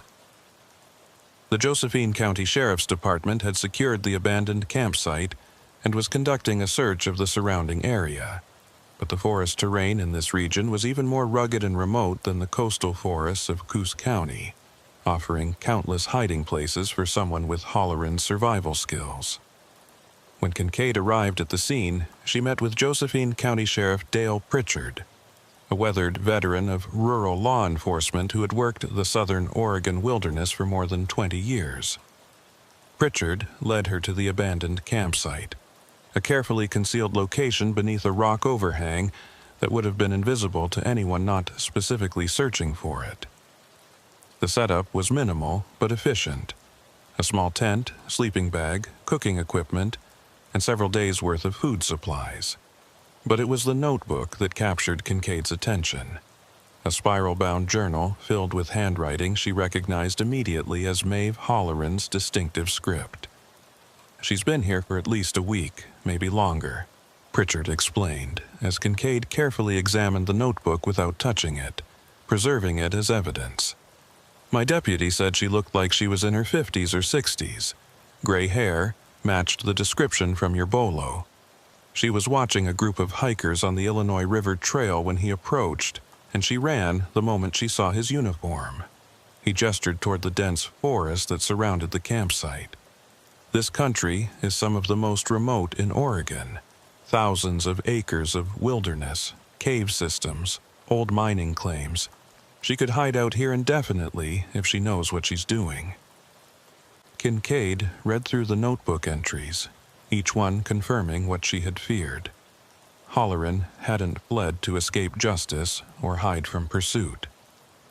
She had relocated to continue her mission in a new territory, and she was already identifying potential victims among the hikers and campers who visited this area. The entries described several individuals in disturbing detail, noting their behavior, their apparent attitudes toward the wilderness, and their suitability for what Halloran continued to call reclamation and teaching. One entry was particularly chilling. The lesson from the coastal territory was that patience is essential. The new sanctuary requires careful preparation before teaching can resume. But the forests here are pure, and the candidates are plentiful. "She's planning to start again," Kincaid said, looking up from the notebook to meet Pritchard's eyes. "This isn't someone on the run trying to avoid capture. This is someone who sees herself as continuing important work that was temporarily interrupted. We need to find her before she takes anyone else." The two sheriffs began coordinating an expanded search operation, bringing in resources from multiple agencies including the FBI, Oregon State Police, and specialized tracking units with experience in wilderness manhunts. Over the next 72 hours, the search for Maeve Halloran intensified into one of the largest law enforcement operations Southern Oregon had seen in years. Helicopters equipped with thermal imaging flew grid patterns over the vast forested areas surrounding Cave Junction. Ground teams with tracking dogs worked through dense undergrowth and rugged canyons. Local law enforcement officers interviewed everyone who had been camping or hiking in the area, warning them about the danger and asking if they had seen anyone matching Halloran's description. The search was complicated by the terrain itself. The Illinois River watershed contained some of the most rugged and inaccessible wilderness in the Pacific Northwest, with deep canyons, extensive cave systems, and old-growth forests so dense that visibility was measured in feet rather than yards. The area had been used by miners in the 19th century, and abandoned claims dotted the landscape, many of them containing structures or excavations that could provide shelter for someone trying to avoid detection. Halloran could potentially survive for months in this environment, living off the land and moving constantly to stay ahead of search teams. But Kincaid had learned from studying Halloran's patterns in Coos County that the woman was compulsive about maintaining her routines and documenting her activities. She couldn't simply hide. She needed to observe, to study, to prepare for the next phase of her mission. That compulsion would eventually create opportunities for law enforcement to locate her, if they could position themselves correctly and wait patiently for her to reveal her presence. Deputy Torrance, who had become deeply invested in the case after witnessing Halloran's burial of evidence and participating in the cave rescue, developed a theory about where Halloran might establish herself in this new territory. "She needs isolation, but also access to areas where people camp and hike," he explained to Kincaid as they studied topographic maps of the region. In Coos County, she positioned herself right in the middle of the area with the highest density of campgrounds and trails. She'll do the same thing here. He traced his finger along the map, indicating a section of wilderness between two popular hiking areas. This area right here, it's got water sources, natural shelter, and it's positioned perfectly to observe the Illinois River Trail and the Kalmiopsis Rim Trail. If I were her, this is where I'd set up. Kincaid studied the map carefully, recognizing the logic in Torrance's analysis. The area he had identified was approximately 8 miles from the abandoned campsite, remote enough to provide security, but positioned to allow observation of the two most popular hiking routes in the region. She made the decision to focus resources on that area, positioning surveillance teams at strategic points and establishing a command post that would allow them to coordinate a rapid response if Halloran was spotted. The breakthrough came on the 5th day of the search, when a Forest Service ranger conducting a routine patrol in the area Torrance had identified noticed something unusual: fresh boot prints on a little-used trail that led deeper into the wilderness.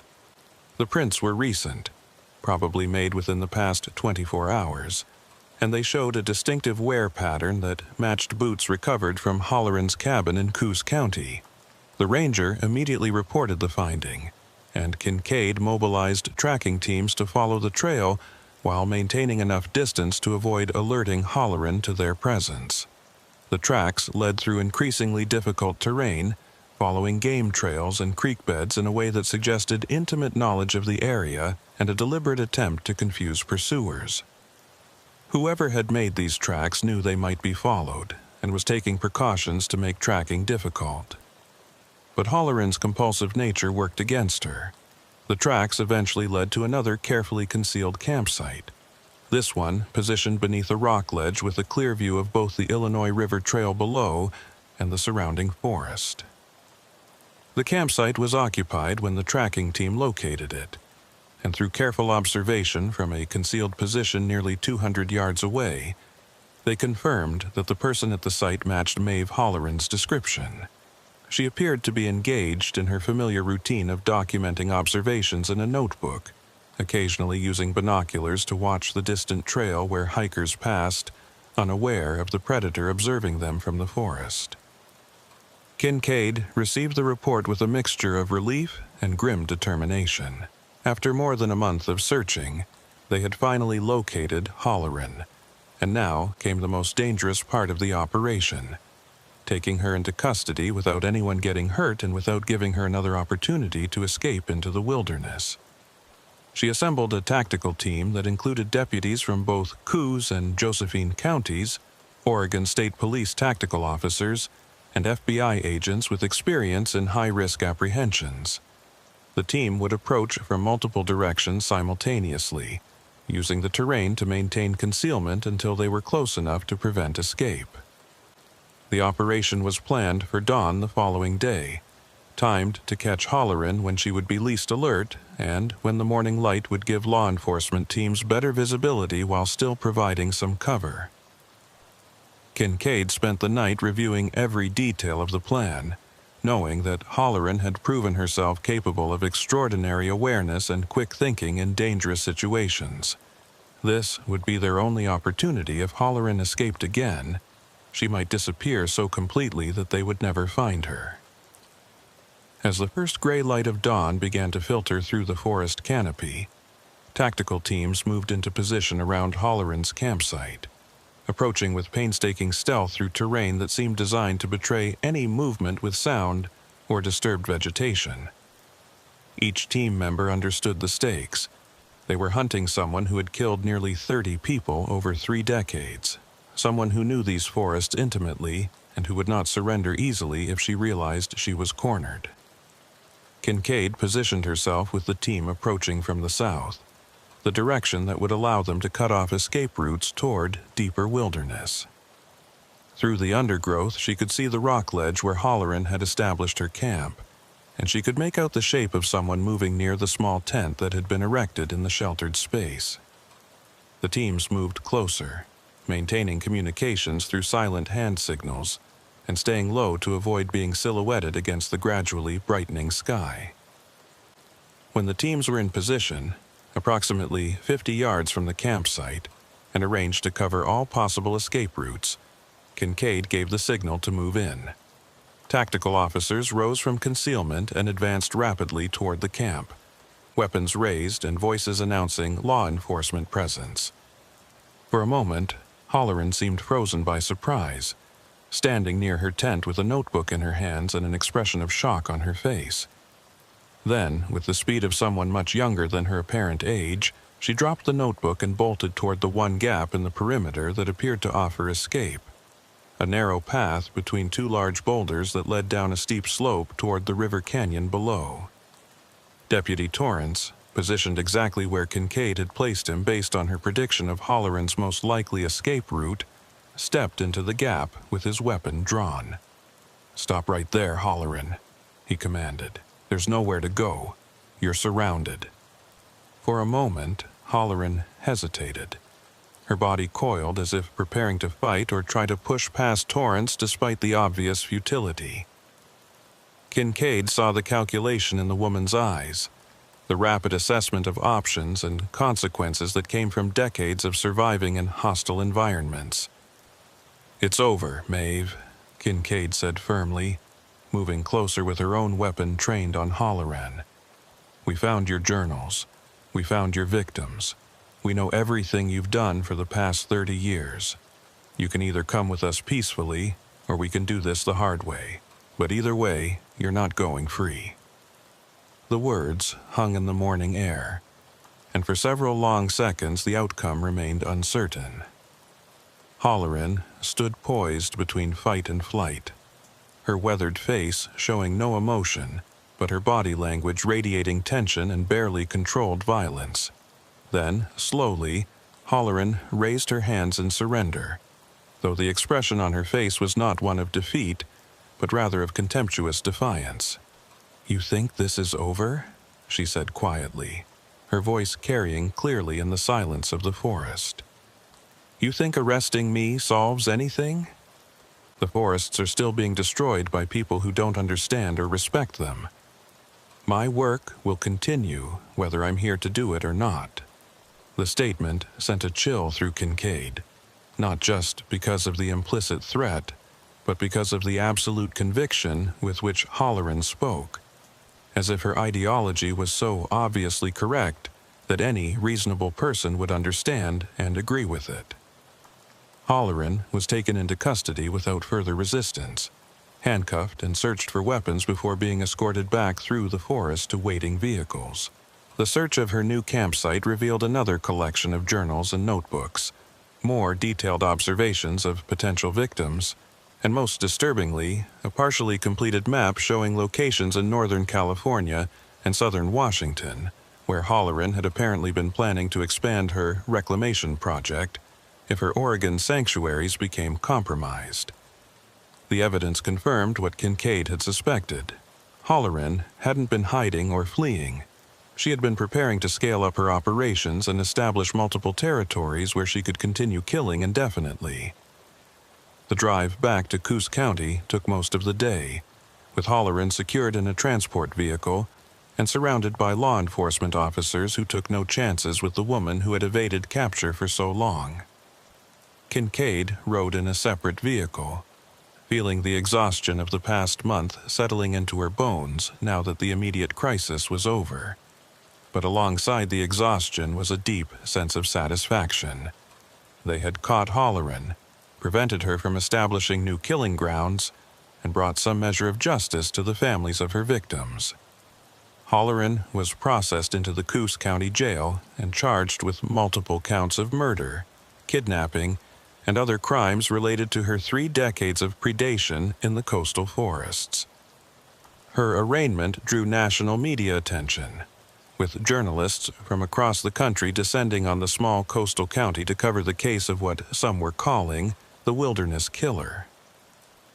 The 3 survivors from Cape Perpetua gave victim impact statements describing their ordeal in Halloran's cave, and families of other victims traveled from multiple states to attend the proceedings and finally learn what had happened to their loved ones. But for Kincaid, the most revealing moment came during her only direct interview with Halloran after the arrest. The interview took place in a secure room at the county jail, with Halloran seated across a metal table from Kincaid and displaying the same cold composure she had shown throughout the process.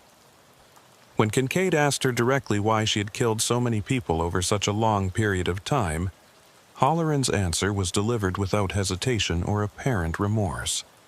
"Because they didn't belong in those forests," Halloran said simply. "They treated the wilderness as their personal playground, with no understanding of the damage they were causing or the privilege they were abusing.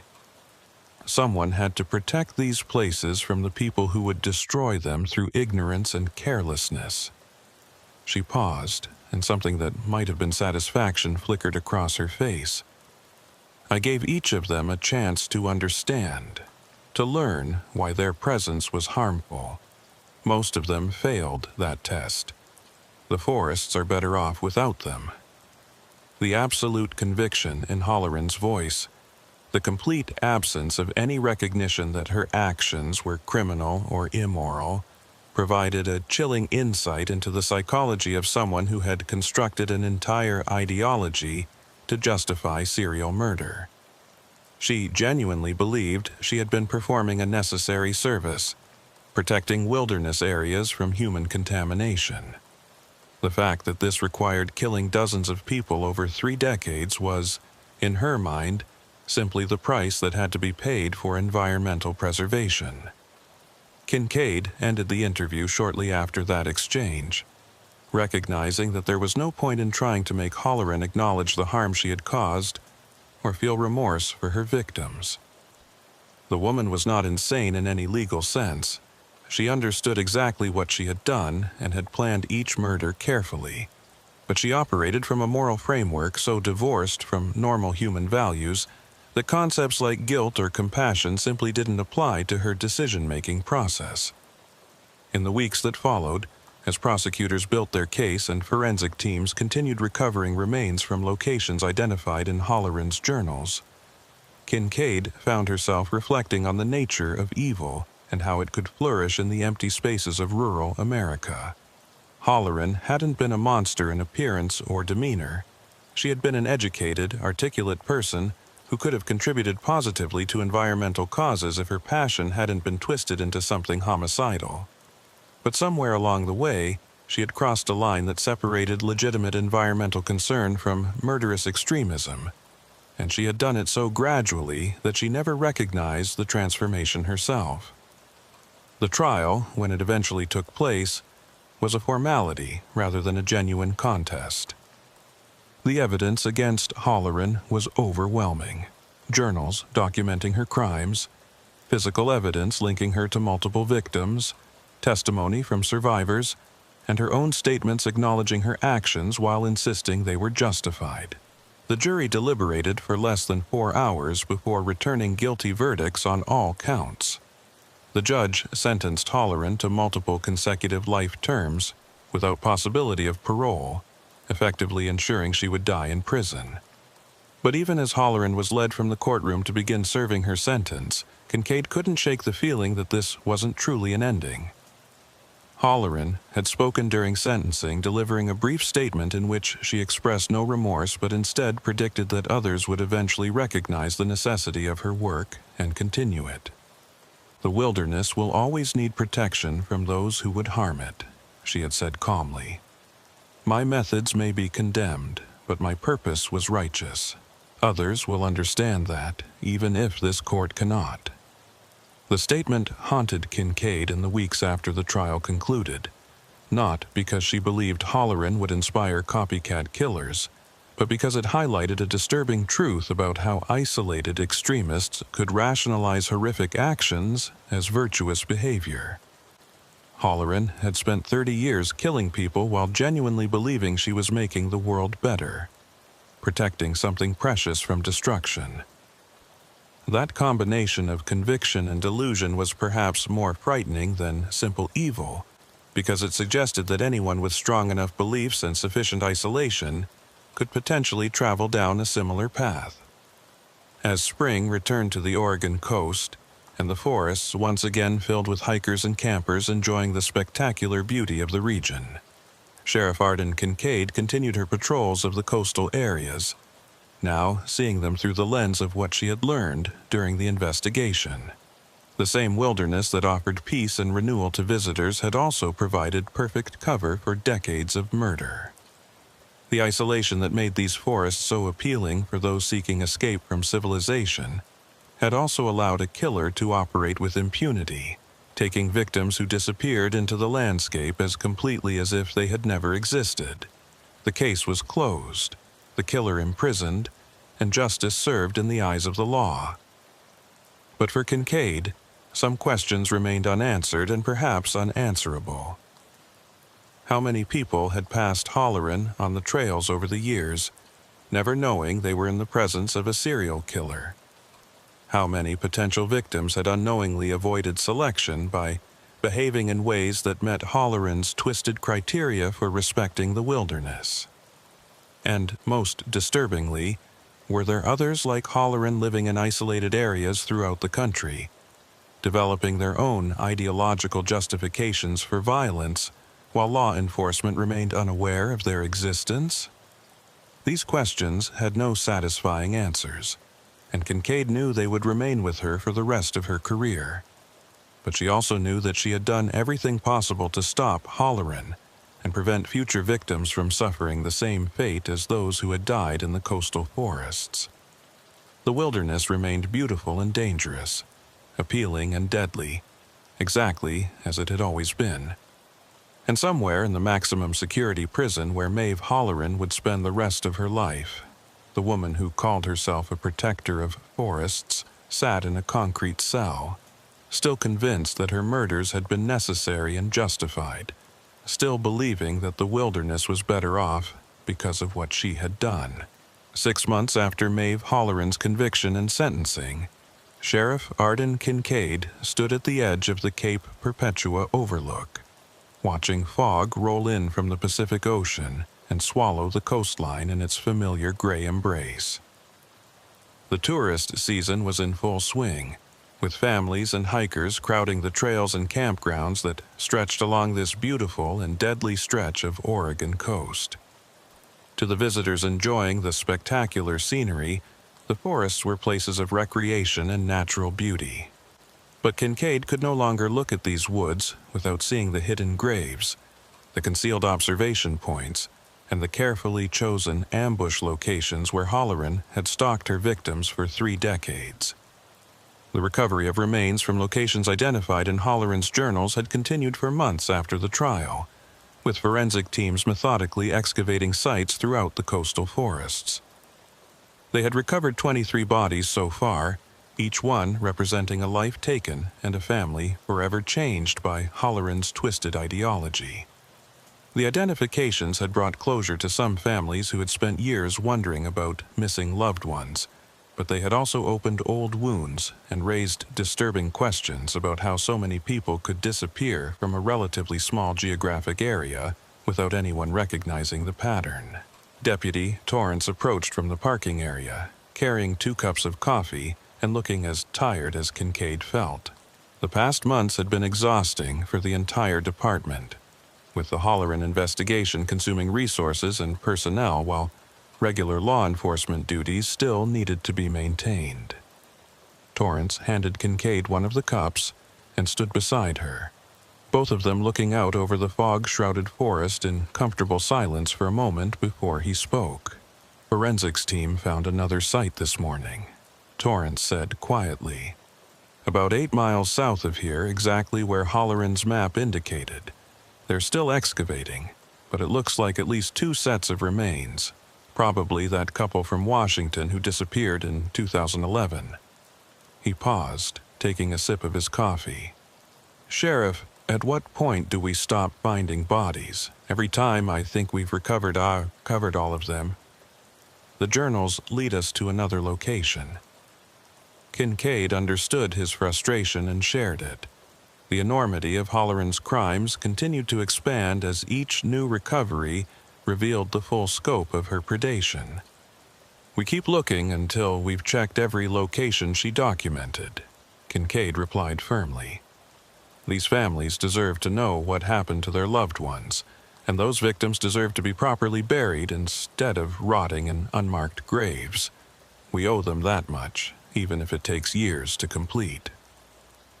What troubled Kincaid more than the ongoing recovery operations was the question that had haunted her since Halloran's final statement in court. Were there others like her operating in isolated areas throughout the country?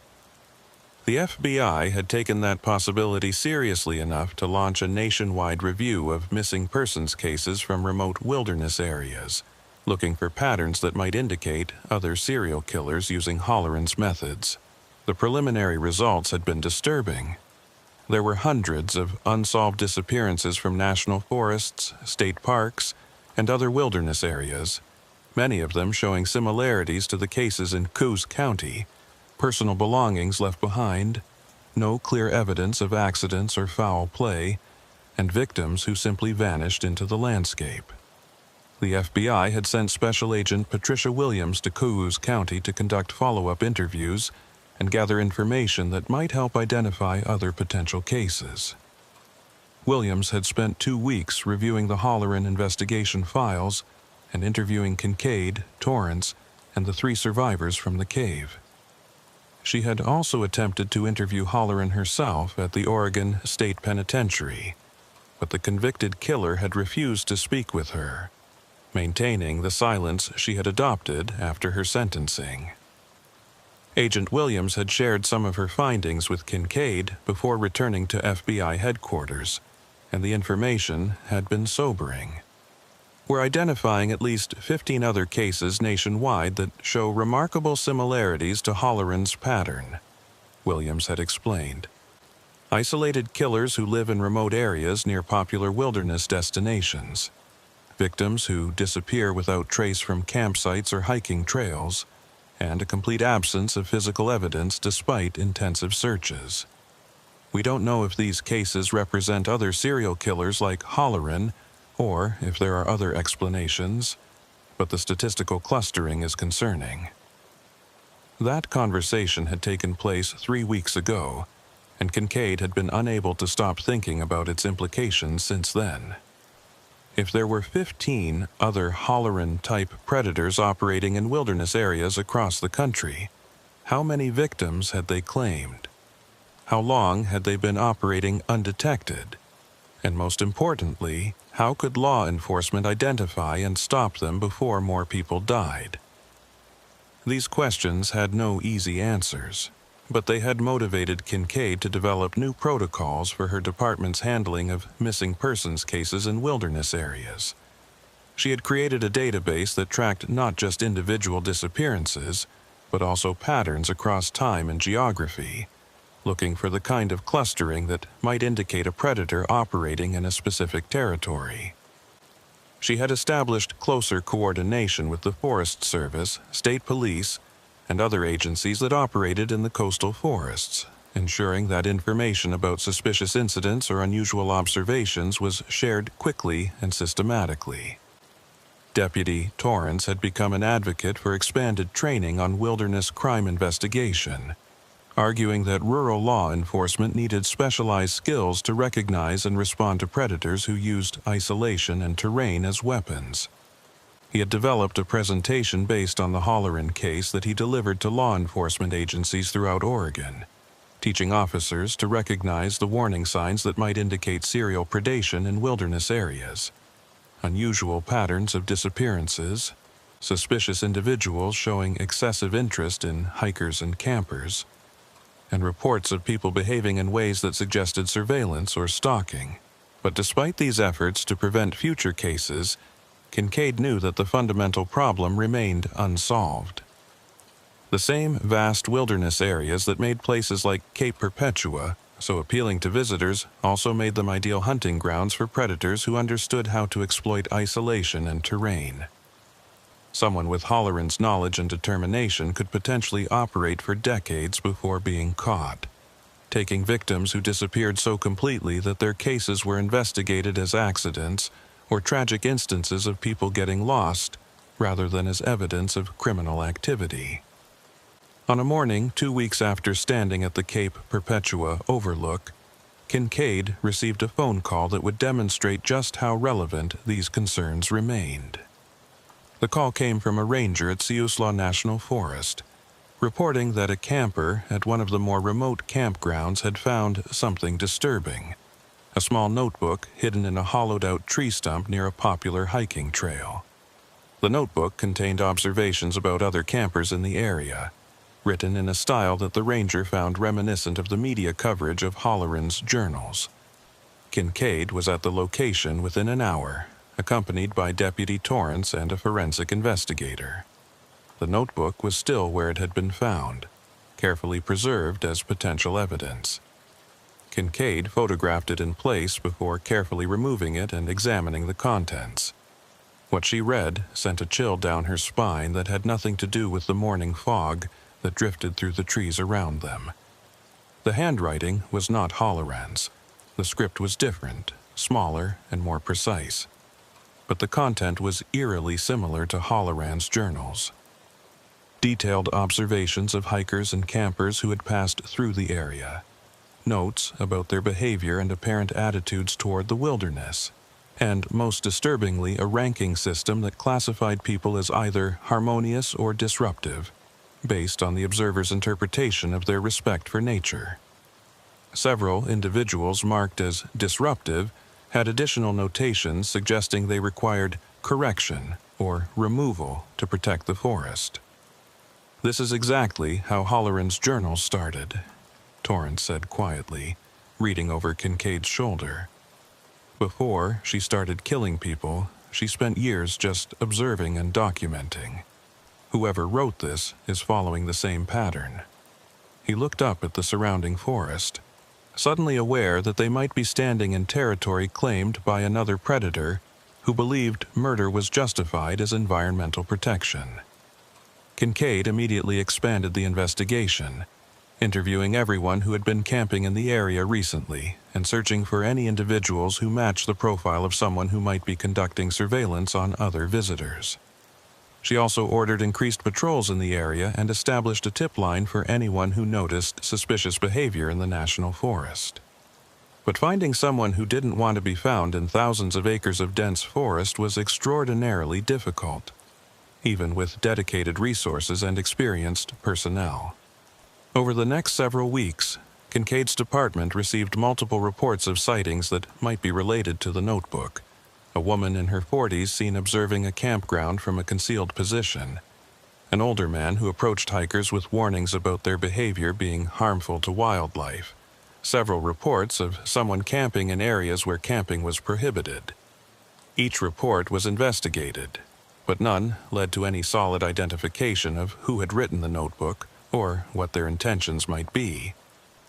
The situation came to a head when a family camping near the area where the notebook had been found reported that someone had approached their campsite after dark and delivered a lecture about proper wilderness etiquette before disappearing back into the forest. The family had been frightened by the encounter and had left the campground immediately, reporting the incident the next morning.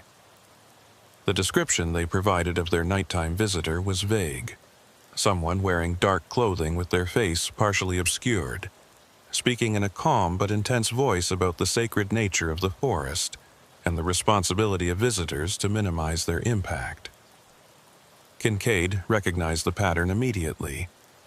This was how Halloran had operated before escalating to violence, approaching campers with warnings and lectures that became increasingly threatening over time. The person behind the notebook and the nighttime visit was following the same trajectory, and if they weren't stopped soon, they would likely progress to actual violence, just as Halloran had done. The investigation intensified, with undercover officers posing as campers in the area and surveillance teams positioned at strategic locations throughout the forest. Kincaid also reached out to Agent Williams at the FBI, requesting assistance and sharing information about this potential new case. Williams responded immediately, sending a team of behavioral analysts who reviewed the notebook and provided a profile of the likely author, someone with significant wilderness experience, strong environmental convictions, social isolation, and a developing ideology that justified violence against those perceived as threats to nature. The profile matched Halloran so closely that it reinforced Kincaid's worst fears. There were indeed others out there who shared Halloran's twisted worldview and who might be following her path toward serial murder. The question was whether they could be identified and stopped before they claimed victims, or whether law enforcement would always be reacting to patterns that only became visible after multiple people had disappeared. 3 days after the family reported their nighttime encounter, one of the undercover officers stationed in the forest made contact with someone who appeared to match the profile. A man in his 50s camping alone in a remote area and displaying unusual interest in other campers had approached the officer with questions about why they had chosen to visit this particular area of the forest. The conversation had started casually but quickly became more intense, with the man expressing strong opinions about overcrowding in wilderness areas and the damage caused by people who didn't properly understand or respect natural environments. The undercover officer, trained to recognize warning signs based on the Halloran case, had carefully extracted himself from the conversation and reported the encounter. Surveillance was established on the man's campsite, and investigators began gathering information about his identity and background. What they discovered was troubling but not yet criminal. The man was named Gerald Finch, a retired biology teacher who had been living nomadically for the past 3 years, camping in various wilderness areas throughout Oregon and Northern California. He had no criminal record, but rangers at several locations remembered him as someone who frequently confronted other visitors about their behavior. Kincaid faced a difficult decision. Finch hadn't actually committed any crimes. Observing other campers wasn't illegal, and even the notebook entries, while disturbing, didn't constitute evidence of criminal intent. Approaching him openly might alert him to law enforcement interest and cause him to either flee or become more careful about concealing his activities. But not confronting him meant leaving him free to potentially escalate to violence if he followed Holloran's pattern. After consulting with prosecutors and the FBI, Kincaid made the decision to conduct a welfare check on Finch, using the pretense of ensuring he had proper permits for his extended camping stay. The contact would allow them to interview him, assess his mental state, and make clear that law enforcement was aware of his presence in the area. It was a calculated risk, but one that seemed justified given the potential danger if Finch was indeed developing into another Holloran.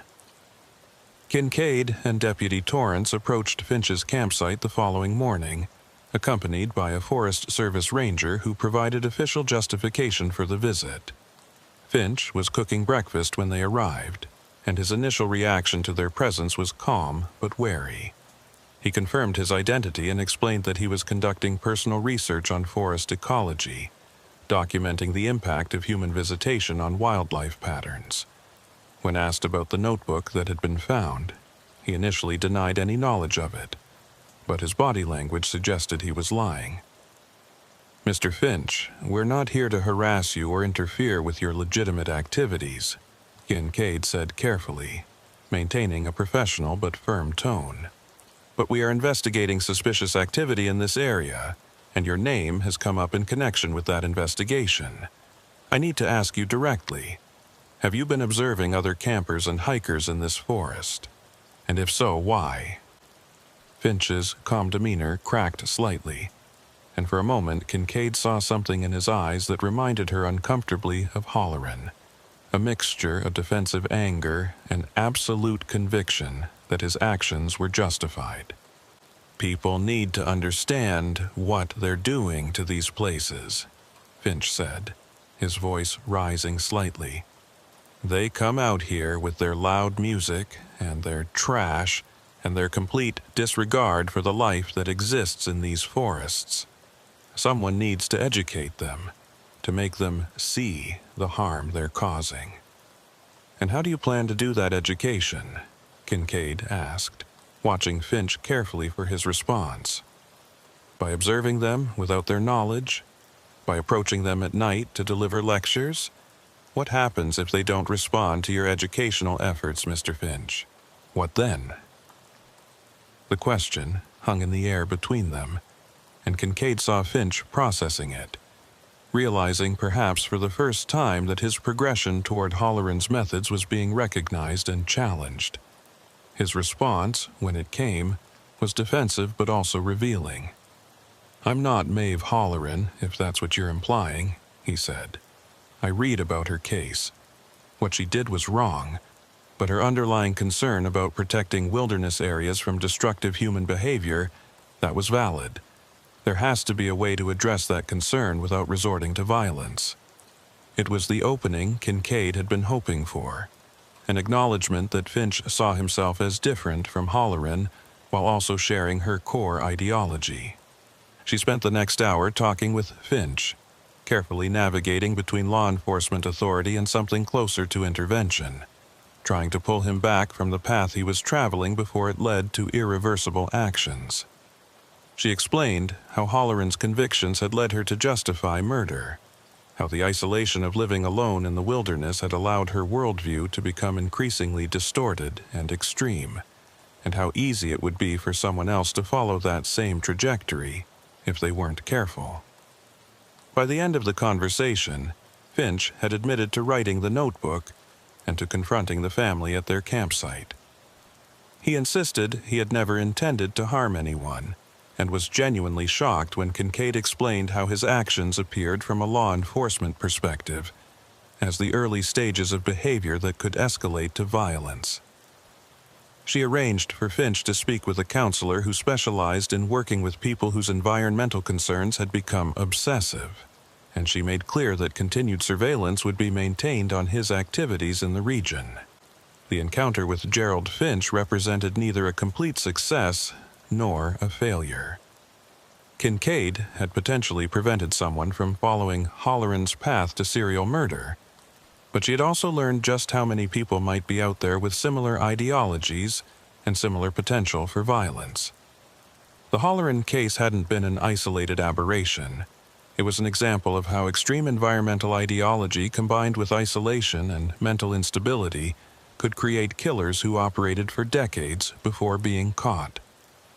In the months that followed, Kincaid continued to balance her regular duties as sheriff with the expanded mission of identifying and monitoring potential threats in the coastal wilderness areas of Coos County. The Holleran case had fundamentally changed how she viewed her jurisdiction, transforming the beautiful forests and dramatic coastline from scenic backgrounds to potential hunting grounds that required constant vigilance. Deputy Torrance had taken on a leadership role in developing the department's Wilderness Crime Prevention Program, working with other agencies to create a network of information sharing and coordinated response that might prevent future predators from operating undetected. The program was still evolving, still learning from the mistakes that had allowed Holleran to kill for 30 years. But it represented progress toward addressing a problem that most law enforcement agencies had never even recognized existed.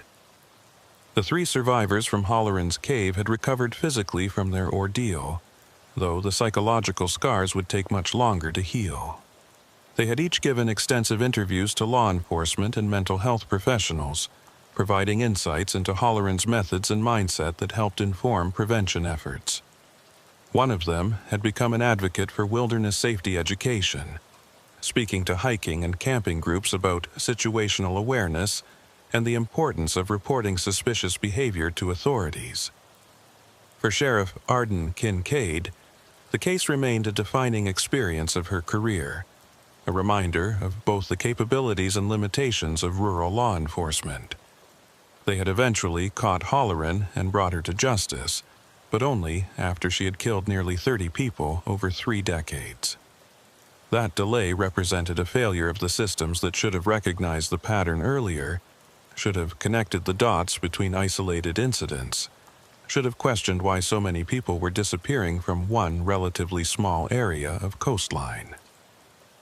On a foggy morning, 1 year after Holleran's arrest, Kincaid returned to the cave where the 3 survivors had been rescued, now sealed, and marked with a memorial plaque honoring all of Holleran's victims.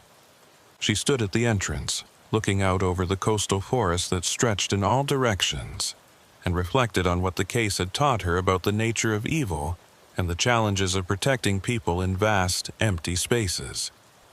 Evil didn't always announce itself with obvious violence or dramatic confrontation. Sometimes it grew slowly in isolation, feeding on ideology and justification until it became so normalized to the person harboring it that murder seemed not just acceptable but necessary. Maeve Holleran had spent 30 years killing people while believing she was performing a noble service, protecting something precious from those who would harm it. The tragedy was that her underlying concern, the need to protect wilderness areas from damage, was legitimate. What had gone wrong was her complete loss of perspective on the value of human life compared to environmental preservation. As Kincaid walked back through the forest toward her patrol vehicle, she passed hikers on the trail, families enjoying the natural beauty of the Oregon coast, children laughing and exploring with the joy of discovery. This was what the forests were meant to be, places where people could connect with nature, find peace, and create memories. Holleran's attempt to restrict these places to only those she deemed worthy had been fundamentally wrong, regardless of how she had justified it to herself. But Kincaid also knew that the wilderness would would always harbor dangers, both natural and human. People would continue to get lost, to fall from cliffs, to succumb to exposure. And occasionally, predators would emerge from the isolation to prey on the vulnerable. The best she could do was remain vigilant, learn from the patterns that past cases revealed, and work to identify threats before they could claim victims. The case files on Maeve Holleran would remain open for years, as more bodies were recovered and more victims identified. The investigation into potential similar cases in other wilderness areas would continue indefinitely, with law enforcement agencies across the country now alert to patterns they had previously overlooked. And in a maximum security prison cell in Oregon, Holleran herself would spend the rest of her life convinced that she had been right, that her mission had been noble, and that history would eventually vindicate her actions. Sheriff Arden Kincaid knew better. She had seen the faces of the survivors, heard the grief of the families, and walked through the places where Holleran had hidden her victims. There was no justification for what Holleran had done, no ideology that could make murder acceptable, no cause that was worth the destruction of so many lives. The forests would endure, with or without Holleran's twisted protection, and law enforcement would continue working to ensure that people could enjoy those forests without fear of the human predators who might be watching from the shadows. As she drove back toward Coquille, the fog began to lift from the coastal forests, revealing the stunning beauty of the landscape in the afternoon sun. Somewhere in those forests, the final victims of Maeve Holleran still lay in unmarked graves, waiting to be found and given the dignity of proper burial. The search would continue, the healing would proceed, and life in Coos County would gradually return to something resembling normal. But for Kincaid, nothing would ever be quite the same. Every fog-shrouded morning, every isolated campsite, every report of a missing hiker would carry echoes of the Holleran case, reminders that evil could wear the disguise of environmental concern, and that the most dangerous predators were often those who believed most completely in the righteousness of their actions. The wilderness remained beautiful, but it would never again seem quite as innocent as it had before she learned what monsters could hide in its empty spaces. Sheriff Harlan Vickery had spent 22 years patrolling the high desert of Deschutes County, Oregon, where sagebrush stretched to distant horizons and the wind carried the smell of juniper across landscapes that seemed unchanged since the last ice age retreated 10,000 years earlier. He knew every back road, every abandoned homestead, every place where teenagers went to drink and where criminals went to hide things they didn't want found. In all those years, he had built a reputation as a fair but uncompromising lawman who treated everyone the same regardless of their connections or status in the community. But he had never imagined that the most difficult case of his career would force him to investigate people he had trusted for years, or that the isolation of the high desert would conceal a conspiracy that reached into the heart of his own department. The call came in at 11:47 p.m. on a February night when a late winter storm was hammering the high desert with freezing rain and wind gusts that made driving treacherous on the best roads and nearly suicidal on the dirt tracks that connected remote properties. The caller was a truck driver who had pulled over on Highway 20 about 30 miles east of Bend to wait out the worst of the weather. He reported seeing what looked like an abandoned vehicle about a quarter mile off the highway, its headlights still on but no visible occupants. In normal conditions, it might have been nothing worth calling about, but in this weather, an abandoned vehicle with its lights on suggested someone might be in trouble and need help.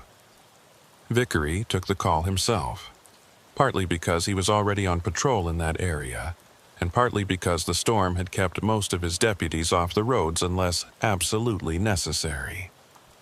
At 54 years old, he was one of the most experienced drivers on his force, and he figured if anyone could safely navigate to the abandoned vehicle, it would be him.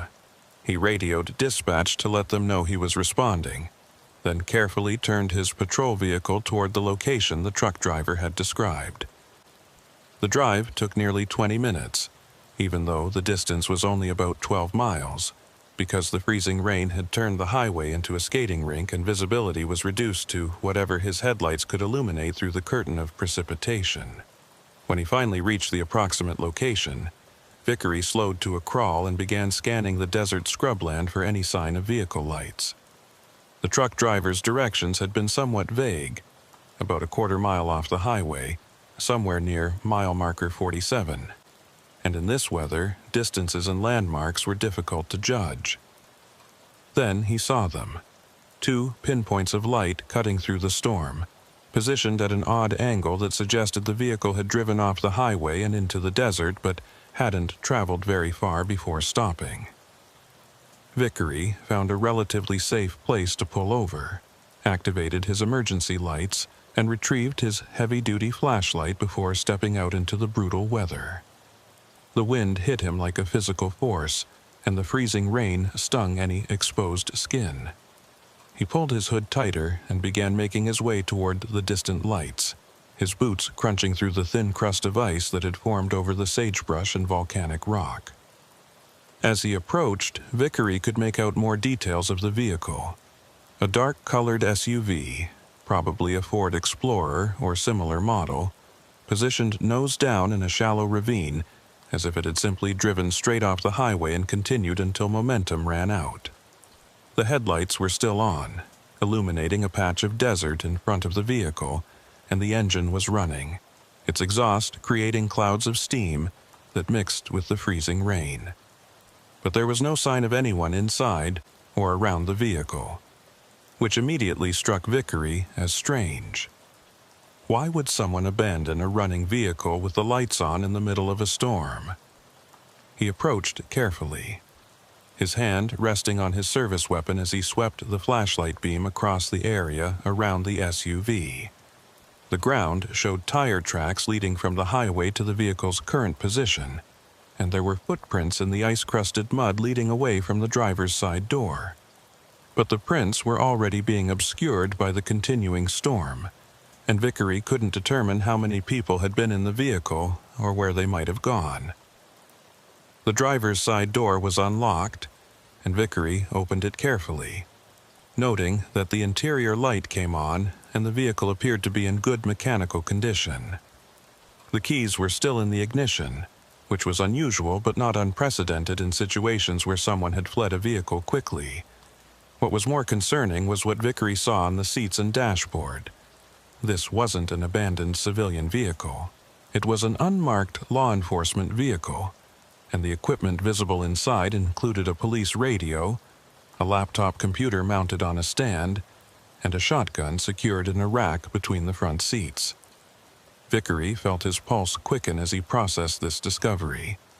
An unmarked police vehicle abandoned in the desert during a storm could mean an officer was in trouble, possibly injured and needing help. He immediately radioed dispatch, reporting his findings and requesting backup along with search and rescue resources. But even as he made that call, something about the scene bothered him. The vehicle was positioned deliberately rather than crashed. It had been driven into the ravine under control, not as a result of an accident, and there were no signs of struggle or violence inside the vehicle. Just the normal clutter of someone who spent a lot of time working from their car. While waiting for backup to arrive, Vickery conducted a more thorough examination of the vehicle, photographing everything with his phone and taking careful notes. The license plate check confirmed what he had suspected. This was a vehicle assigned to the Deschutes County Sheriff's Department, specifically designated as an undercover unit used for narcotics investigations. According to the records, it should have been checked out to Detective Ryan Holbrook, one of Vickery's senior investigators who specialized in drug cases. But Holbrook hadn't reported any problems, hadn't called for backup, and hadn't responded to multiple attempts to reach him on his radio or cell phone. Vickery's concern deepened into something approaching dread as he considered the implications. An experienced detective doesn't simply abandon his vehicle in the middle of nowhere during a storm without a very good reason. Either Holbrook was injured and unable to communicate, or something had happened that forced him to leave the vehicle quickly and without taking the time to call for help. The search of the vehicle's interior revealed several items that added to the puzzle without solving it. In the center console, Vickery found a small notebook containing what appeared to be surveillance notes, dates, times, locations, and descriptions of individuals and vehicles. The most recent entries were from earlier that evening and referenced a location about 15 miles from where the vehicle was now abandoned. There was also a manila envelope containing cash. Vickery counted it quickly and estimated approximately $5,000 in mixed bills. Drug buy money, almost certainly, which meant Holbrook had been working an active case and had been carrying the kind of money that made him a target for criminals. More disturbing was what Vickery found in the laptop computer after he powered it on. The most recent files opened were reports related to a drug investigation that had been ongoing for several months, targeting a methamphetamine distribution network operating in Central Oregon. Vickery was familiar with the case. Holbrook had been the lead investigator, working with several other detectives and with assistance from the Oregon State Police and DEA. The investigation had resulted in several arrests over the past year, but Holbrook had repeatedly expressed frustration that they were only catching low-level dealers, while the people running the operation remained frustratingly out of reach. What caught Vickery's attention was a document that appeared to have been created just hours earlier. A summary report that Holbrook had apparently been preparing but hadn't yet submitted through official channels. The report detailed surveillance conducted over the previous 2 weeks and included a list of suspects and persons of interest. Several names on the list were familiar to Vickery as people who had already been arrested and were awaiting trial. But 3 names near the bottom of the list made his blood run cold. Deputy Marcus Ashford, Dispatch Supervisor Linda Brennan, and Evidence Technician Thomas Keller, all employees of the Deschutes County Sheriff's Department. Vickery read the report carefully, his mind racing to process what he was seeing. According to Holbrook's notes, these 3 department employees had been observed meeting with known drug dealers at locations and times that suggested they weren't conducting official law enforcement business. Holbrook had documented vehicle movements, photographed meetings, and even recorded snippets of conversations that suggested the employees were receiving payments in exchange for information about ongoing investigations. The report concluded with Holbrook's assessment that the department had been compromised from within, and that the drug organization they were investigating had been successfully staying ahead of law enforcement because they were receiving advance warning about raids, surveillance operations, and arrest warrants. The implications were staggering.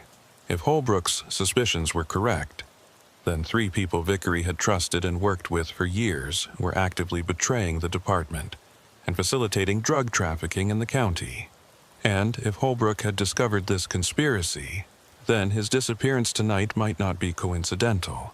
He might have been silenced by people who had everything to lose if his investigation became public. Backup units began arriving within 30 minutes, their emergency lights creating a surreal light show in the continuing storm. Vickery briefed the responding deputies on what he had found, but was careful about what information he shared, suddenly aware that he couldn't completely trust anyone in the department until he knew the full scope of the conspiracy Holbrook had been investigating. He ordered the vehicle secured as a crime scene and organized a search pattern to look for any sign of a Holbrook in the surrounding area. The search continued through the night and into the following morning, hampered by the storm and the vast emptiness of the high desert. Dozens of personnel combed the area around the abandoned vehicle, calling Holbrook's name and looking for any trace of where he might have gone. Search dogs were brought in once the weather improved enough for them to work, but the storm had obliterated most scent trails, and the dogs could establish no clear direction of travel from the vehicle. As the sun rose over the desert, painting the landscape in shades of gold and amber, Vickery made the difficult decision to expand the investigation beyond just a search for a missing officer. He contacted the Oregon State Police and requested that their Internal Affairs Division send investigators to review Holbrook's allegations about corruption within the Sheriff's Department. He also quietly began his own investigation, carefully reviewing duty rosters, dispatch records, and evidence logs to see if he could find patterns that might support or refute Holbrook's suspicions. What he found was subtle, but damning.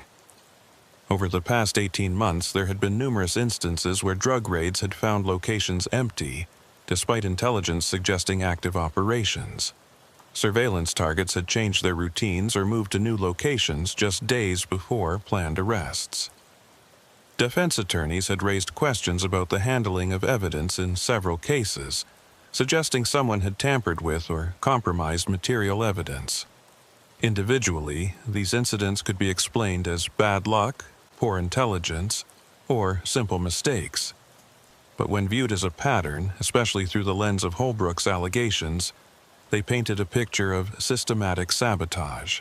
Vickery pulled the personnel files for Ashford, Brennan, and Keller, looking for anything that might explain why they would betray the department. Marcus Ashford was a 32-year-old deputy with 8 years of service, good performance reviews, and no obvious financial problems.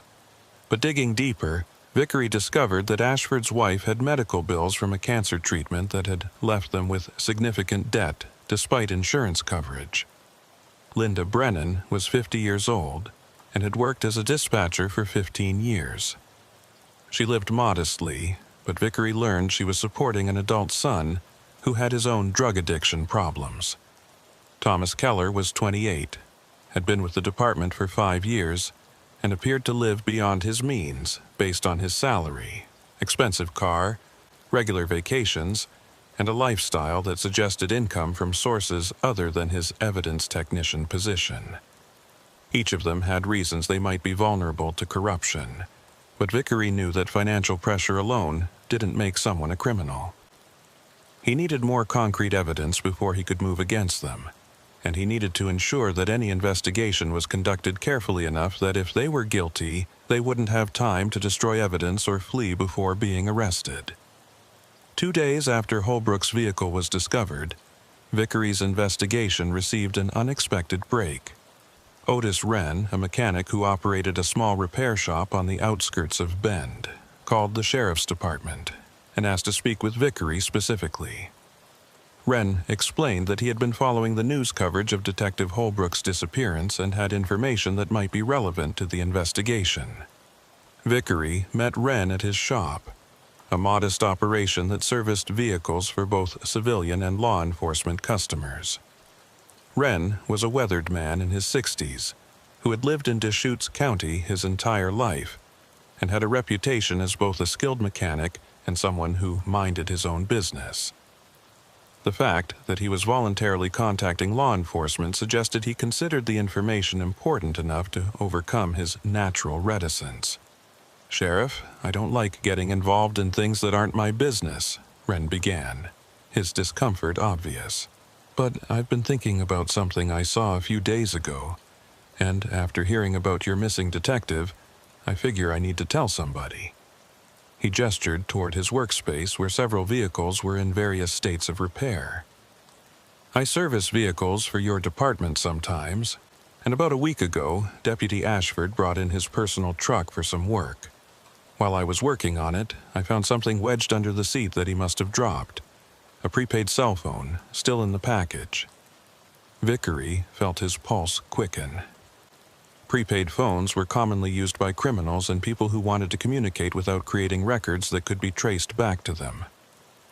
"Did you mention this to Deputy Ashford?" he asked. Wren shook his head. "Didn't think much of it at first. People buy those phones for all kinds of reasons. But I put it in my office safe to give back to him next time I saw him, and then I got curious and turned it on to make sure it still worked." He paused, clearly uncomfortable with what he was about to reveal. "Sheriff, that phone had been used to make dozens of calls over the past few months. I didn't listen to any messages or anything, but I could see the call logs, and some of the numbers it had been calling. Well, I recognized a couple of them because I'd seen them in news reports about drug arrests. This was the concrete evidence Vickery needed to move forward with the investigation. He seized the phone as evidence and obtained a warrant to examine its contents and track its usage patterns. The forensic analysis revealed exactly what he feared.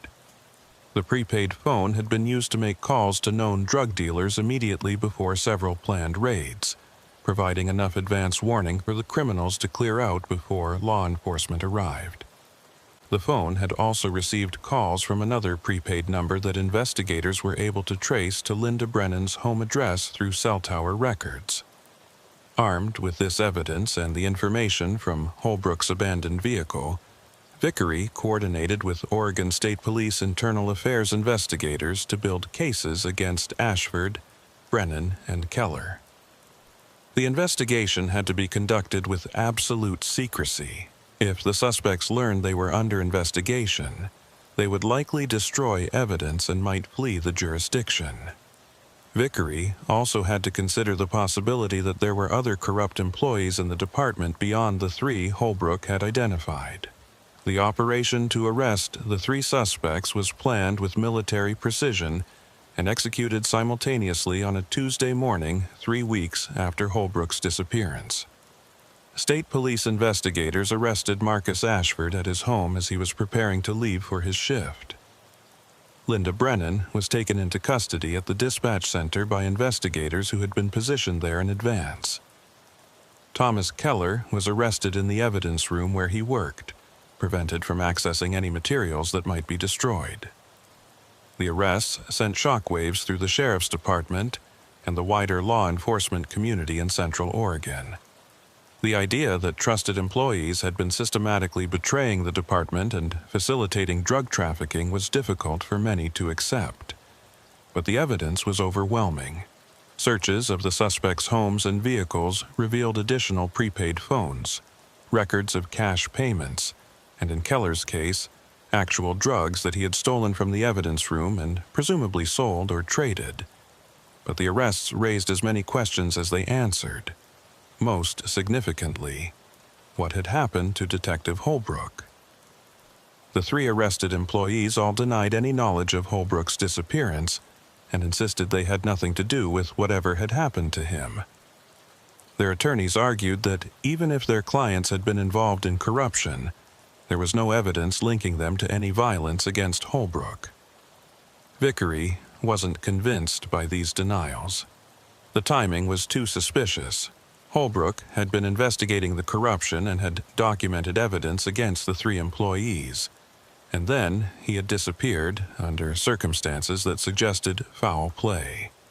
But without Holbrook's body or any direct evidence of violence, prosecutors were reluctant to add murder or kidnapping charges to the corruption case. The break in the case came from an unexpected source. Darla Fenwick, a reporter for the Bend Bulletin who had been covering the corruption scandal, received an anonymous tip directing her to a specific location in the desert about 40 miles from where Holbrook's vehicle had been found. The tipster claimed that something related to the missing detective could be found there. Fenwick contacted Vickery before going to the location herself, recognizing that if the tip was legitimate, it might be a crime scene that needed to be preserved. Vickery assembled a team and traveled to the coordinates provided by the anonymous tipster. The location was a remote area of Bureau of Land Management land, accessible only by rough four-wheel drive roads and rarely visited except by occasional hunters or rock collectors. What they found there explained much about Holbrook's disappearance and added a terrible finality to the investigation. In a shallow ravine concealed by juniper trees, searchers found Detective Ryan Holbrook's body. He had been shot twice, and based on the condition of the remains and the crime scene evidence, he had been dead since the night his vehicle was found. The murder had been committed with careful planning. Holbrook had been lured to this remote location, executed, and hastily buried in a location where he might have remained undiscovered for years, if not for the anonymous tip. The forensic investigation of the crime scene provided crucial evidence. Tire tracks found near the burial site matched the tread pattern of a vehicle owned by Thomas Keller. Ballistics analysis of the bullets recovered from Holbrook's body matched a weapon that had been reported stolen from the sheriff's department evidence room months earlier, a theft that Keller, as evidence technician, would have been in a perfect position to commit. Cell phone records showed that Ashford, Brennan, and Keller had all been in communication on the night of Holbrook's disappearance, despite having no official reason to be coordinating with each other. Most damning was evidence found during a more thorough search of Ashford's property.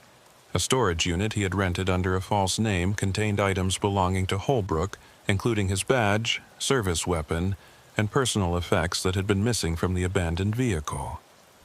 The items appeared to have been kept as insurance, something Ashford could use to prove his role in eliminating the threat Holbrook represented to the conspiracy. With this evidence, prosecutors were able to charge all 3 suspects with conspiracy to commit murder, and Marcus Ashford was additionally charged with first-degree murder for his direct role in killing Holbrook. The investigation revealed that when Holbrook had gotten too close to exposing their activities, the 3 conspirators had decided he needed to be eliminated.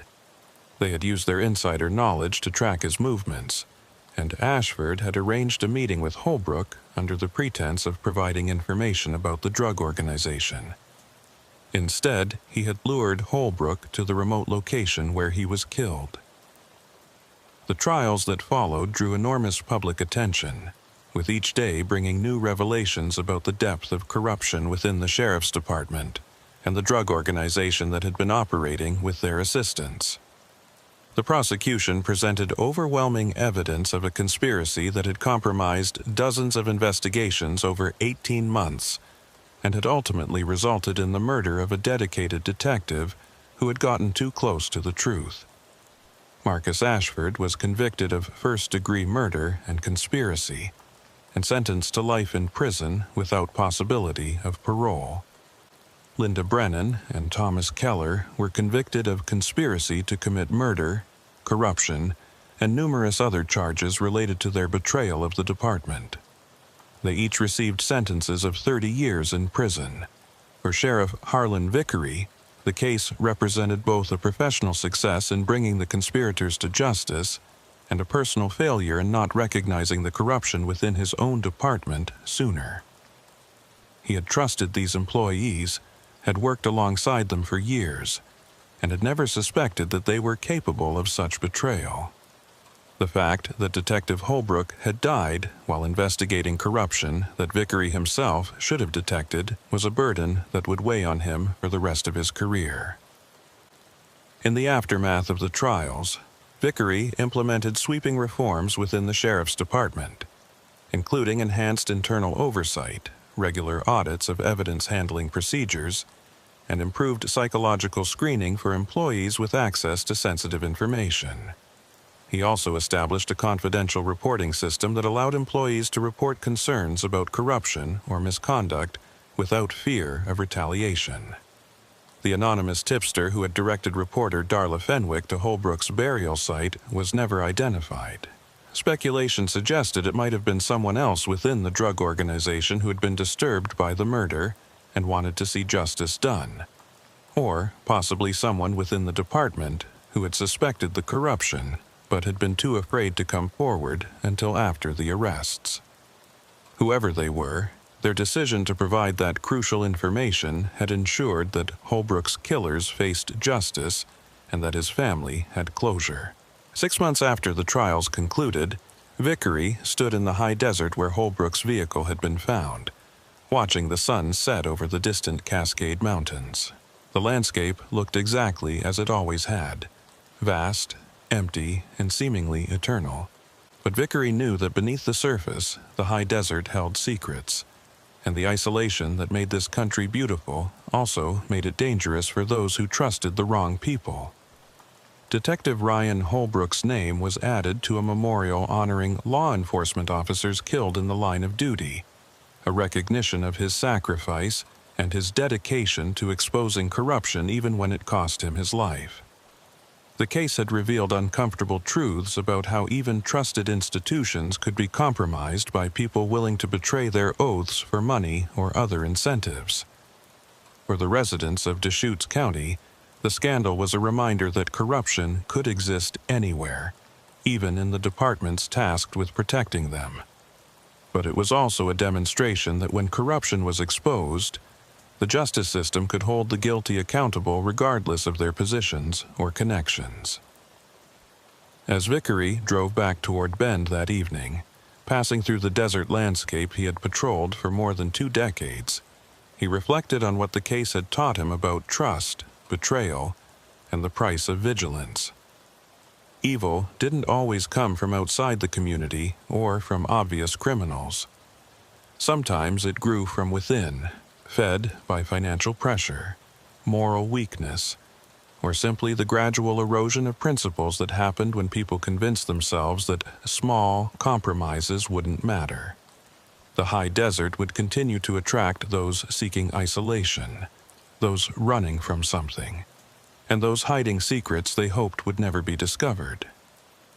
Sheriff Harlan Vickery would continue patrolling these empty spaces, now with a harder-won wisdom about human nature and a determination to ensure that the betrayal that had cost Detective Holbrook his life would never be allowed to take root in his department again.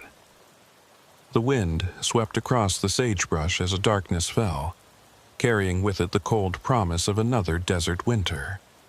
Somewhere in that vast emptiness, other secrets might be waiting to be discovered.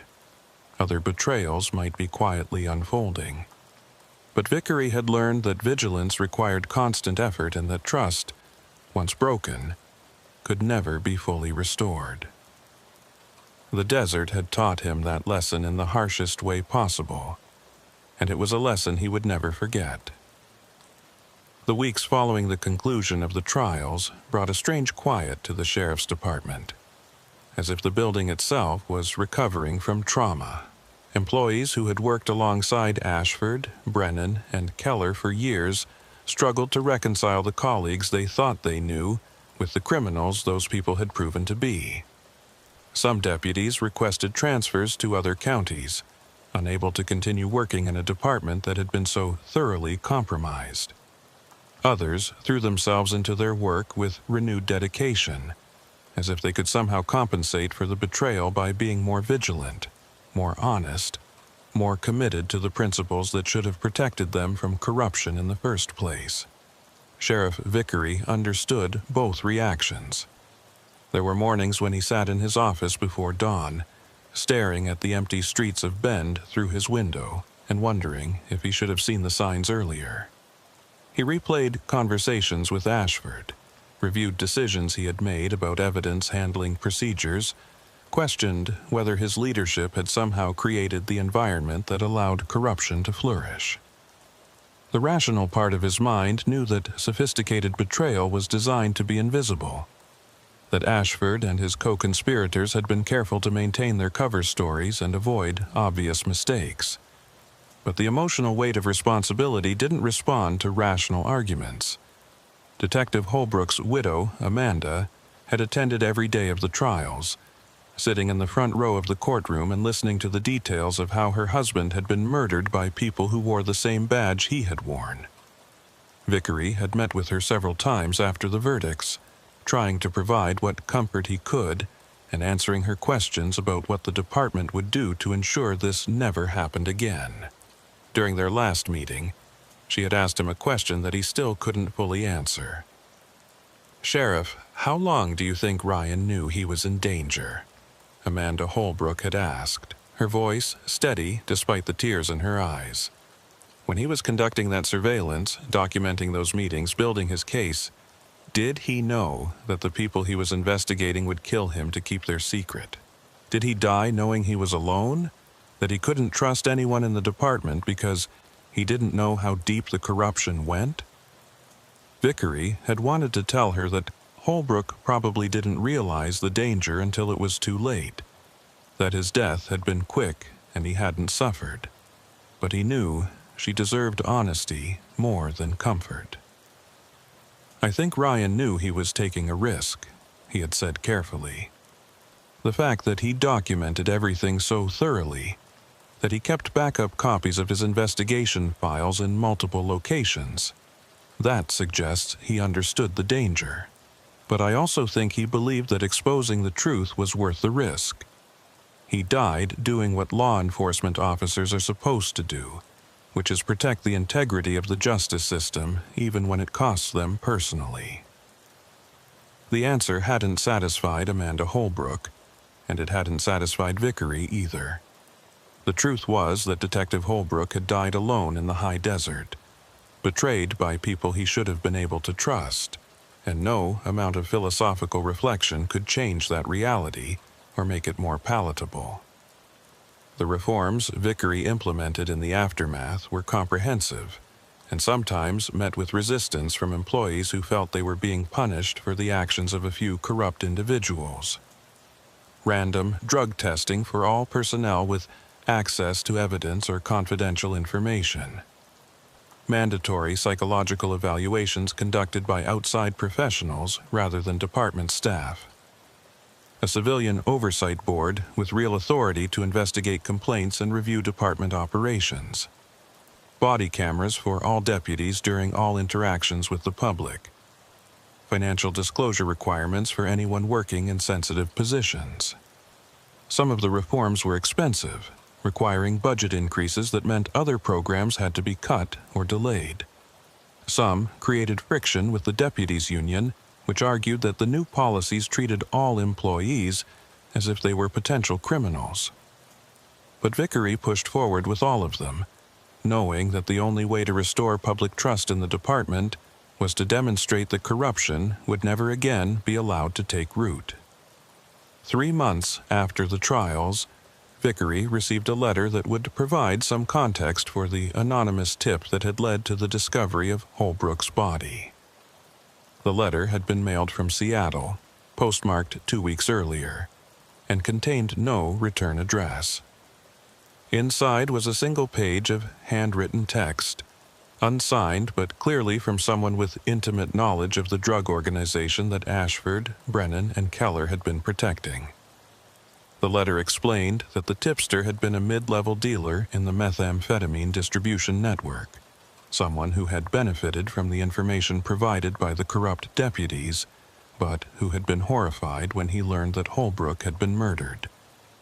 The writer claimed that murder had never been part of the arrangement, that the corrupt deputies were supposed to provide advance warning about raids and investigations, nothing more.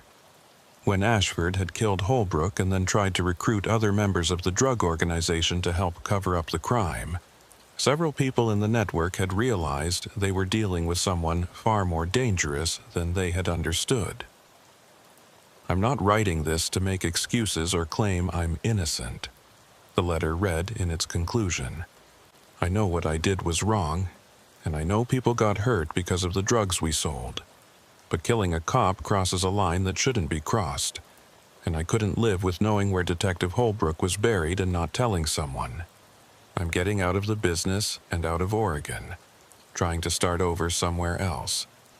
But I wanted you to know that not everyone involved in this was okay with what Ashford did. Some of us still have lines we won't cross.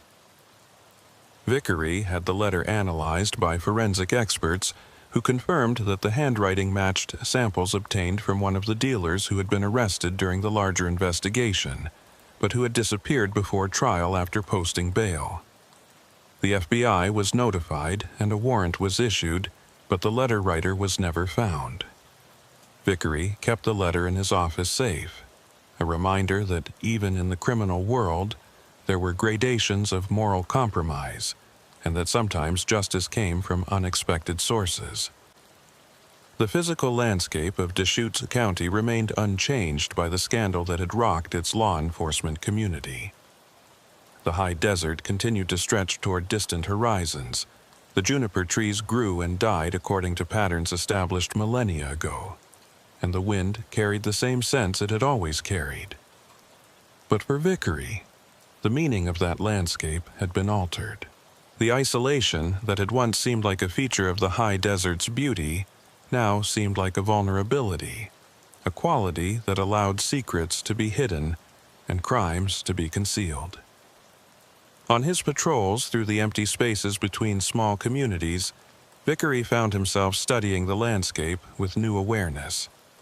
That abandoned homestead where teenagers gathered to drink, had it also been used by drug dealers to store or distribute their product? That rough four-wheel drive road, leading to nowhere in particular, had corrupt deputies used it to meet with their criminal contacts away from observation? The vast emptiness that made the high desert so appealing to those seeking escape from crowded cities also made it perfect for those seeking to escape from accountability. One evening, nearly 6 months after the trials, Vickery drove out to the location where Holbrook's vehicle had been found. The site had been thoroughly processed by forensic teams and had long since been released as a crime scene, but Vickery felt drawn to it, as if standing in the place where the betrayal had become undeniable might help him understand something he was still struggling to process. He parked his patrol vehicle on the highway shoulder and walked out into the desert, following the faint traces of tire tracks that were still visible despite months of wind and weather. The ravine where the SUV had been found looked unremarkable in the fading light, just another shallow depression in the volcanic rock and sagebrush that characterized this landscape. But Vickery could picture the scene as it must have been on that stormy February night. Holbrook's vehicle positioned deliberately rather than crashed. The headlights still on, the engine running, creating the impression of an accident or an emergency that required immediate response. It had been a trap, carefully set by people who knew exactly how law enforcement would respond to an abandoned police vehicle in dangerous weather. Ashford had been waiting nearby, probably concealed in the darkness beyond the reach of the vehicle's headlights. When Holbrook had approached to investigate his own abandoned vehicle, lured there by a fake emergency call that had come through channels Ashford controlled, he had been ambushed and forced into Ashford's vehicle at gunpoint. The whole thing had probably taken less than 5 minutes. Then Ashford had driven Holbrook 40 miles to the remote burial site, executed him with a weapon stolen from the evidence room, and hastily concealed the body before returning to his normal duties as if nothing had happened. The level of premeditation was chilling. This wasn't a crime of passion or an act of panic. It was a calculated murder designed to eliminate a threat to a profitable criminal enterprise. And it had been carried out by someone who had sworn an oath to protect and serve. Someone Vickery had trusted and worked alongside for years. As darkness settled over the high desert and the first stars became visible in the clear sky, Vickery stood beside the ravine and allowed himself to feel the full weight of what had happened. A good man had died because Vickery's department had been compromised. Families throughout Deschutes County had been affected by drugs that should have been intercepted but weren't, because corrupt employees provided advance warning. The justice system itself had been damaged by the revelation that people sworn to uphold it had instead undermined it for profit.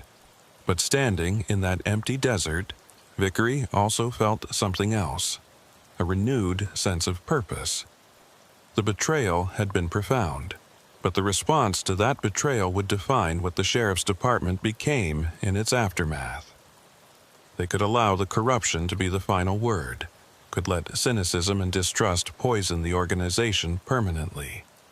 Or they could use the painful lessons learned to build something stronger, more accountable, and more worthy of public trust. The drive back to Bend took nearly an hour, and Vickery used that time to think about the future rather than dwelling on the past. Detective Holbrook couldn't be brought back, and the damage done by Ashford, Brennan, and Keller couldn't be undone. But the department could honor Holbrook's memory by ensuring that his sacrifice meant something, that the corruption he had exposed led to lasting change rather than temporary reforms that faded once public attention moved on to other stories. When Vickery finally pulled into the parking lot of the sheriff's department headquarters, he sat in his vehicle for a few minutes before going inside, looking at the building where he had worked for more than 2 decades. The structure itself was unremarkable. A low-slung concrete and steel building that could have housed any government agency or commercial operation. But what happened inside that building mattered. The decisions made there, the standards upheld there, the integrity maintained there. All of it affected people's lives in ways both obvious and subtle. Vickery had always understood that intellectually, but now he understood it viscerally, in a way that came from having witnessed the consequences when those standards and that integrity were compromised. Every decision he made as sheriff, every person he hired, every policy he implemented, all of it mattered because corruption wasn't an abstract concept. It had a name and a face. It had left a widow and fatherless children. It had cost a dedicated detective his life. As he finally entered the building and walked through the quiet halls toward his office, Vickery noticed something he hadn't paid attention to before. On the wall near the entrance was a plaque listing the names of Deschutes County law enforcement officers who had died in the line of duty.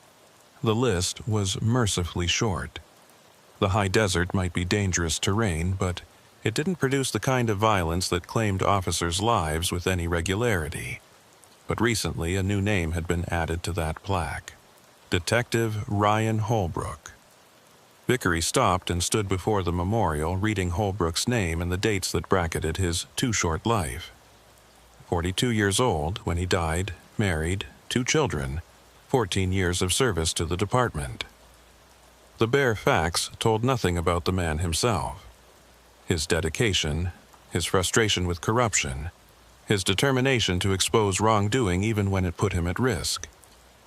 But the memorial stood as a reminder to everyone who entered this building that the work they did mattered, and that sometimes it cost more than anyone should have to pay. In his office, Vickery found a stack of reports waiting for his review. Budget proposals, personnel evaluations, policy recommendations, all the routine paperwork that consumed so much of a sheriff's time. He settled into his chair and began working through the stack, but found his mind wandering back to the questions that had haunted him for months. Could he have prevented what happened? If he had been more suspicious, more vigilant, more willing to believe that corruption could exist within his own department, would Detective Holbrook still be alive? The rational answer was probably not. Ashford and his co-conspirators had been careful and had taken advantage of the trust that should naturally exist between colleagues. But rationality provided cold comfort when measured against the consequences of missing the warning signs. What Vickery had learned, painfully and at great cost, was that trust could not be absolute even within a law enforcement organization. The reforms he had implemented, the random drug testing, the financial disclosures, the civilian oversight, all of them represented a recognition that good intentions weren't enough. Systems needed to be in place to detect corruption before it metastasized into something that cost lives. Some of his deputies resented those systems, viewing them as evidence that Vickery no longer trusted his own people. But Vickery had come to understand that trust and verification weren't opposites. They were complementary parts of a healthy organization. He could trust that most of his employees were honest and dedicated, while also verifying through systematic oversight that the few who weren't could be identified and removed before they caused catastrophic damage. The night deepened outside his office window, and the streets of Bend grew quiet as businesses closed and residents settled into their homes. Vickery continued working through his paperwork, but part of his attention remained focused on the larger questions that had no easy answers. How did you prevent betrayal? How did you maintain trust while acknowledging that some people would abuse that trust?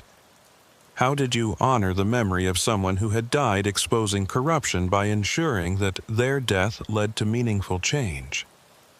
He didn't have complete answers to any of those questions, but he had learned something fundamental about leadership in the aftermath of the scandal, that it required both strength and humility. Strength to make difficult decisions and implement unpopular reforms. Humility to acknowledge that no leader could prevent all wrongdoing or protect everyone under their responsibility. As midnight approached, Vickery finally finished his paperwork and prepared to head home. Before leaving, he walked once more through the quiet building, checking doors and observing the dispatch center where night shift personnel monitored radio traffic and responded to calls. Everything appeared routine, professional, exactly as it should be. But Vickery knew that appearances could be deceiving, that routine could conceal rot, and that professional demeanor could mask criminal intent. He stepped outside into the cold desert night, feeling the wind that never seemed to completely stop in this high country. Somewhere out in that vast darkness, the high desert stretched for hundreds of miles, holding whatever secrets it had always held. Some of those secrets were innocent, the private lives of ranchers and small-town residents who valued their solitude. Others were darker, the hidden activities of criminals who used the emptiness as cover for their operations. Sheriff Harlan Vickery would continue patrolling those empty spaces, investigating those secrets, and trying to maintain order in a landscape that seemed designed to resist it. The corruption scandal had changed him, had taught him lessons he wished he hadn't needed to learn. But it had also strengthened his resolve to ensure that the department he led was worthy of the trust placed in it by the community it served. Detective Ryan Holbrook had died defending that principle. The least Vickery could do was spend the rest of his career honoring that sacrifice by building a department where betrayal would be detected before it could claim more lives, where corruption would find no fertile ground, and where the oath sworn by every deputy meant something more than empty words. The wind swept across the high desert as Vickery drove toward home, carrying with it the smell of sage and juniper, and the promise of another cold night under stars that had witnessed human drama for thousands of years. The landscape remained indifferent to that drama, unchanging and eternal in its vast emptiness. But the people who lived and worked in that landscape had changed. They had learned that trust required vigilance, that integrity demanded constant effort, and that the price of betrayal was measured not just in careers and convictions, but in lives destroyed and families shattered. Somewhere in the maximum security prison where Marcus Ashford would spend the rest of his life, the former deputy was probably reflecting on the choices that had led him there. But Vickery didn't waste time thinking about Ashford or his co-conspirators. His focus was on the future, on the department he was rebuilding, on the officers who were learning from the scandal and committing themselves to something better. The high desert would always hold secrets. That was its nature. But Sheriff Vickery had learned that some secrets couldn't be allowed to remain hidden, that some betrayals demanded exposure regardless of the cost. Detective Holbrook had understood that, had paid the ultimate price for that understanding, and Vickery would spend the rest of his career ensuring that the desert's empty spaces, for all their isolation and all their potential for concealment, could never again hide the kind of corruption that had taken his detective's life and shaken his department to its foundation.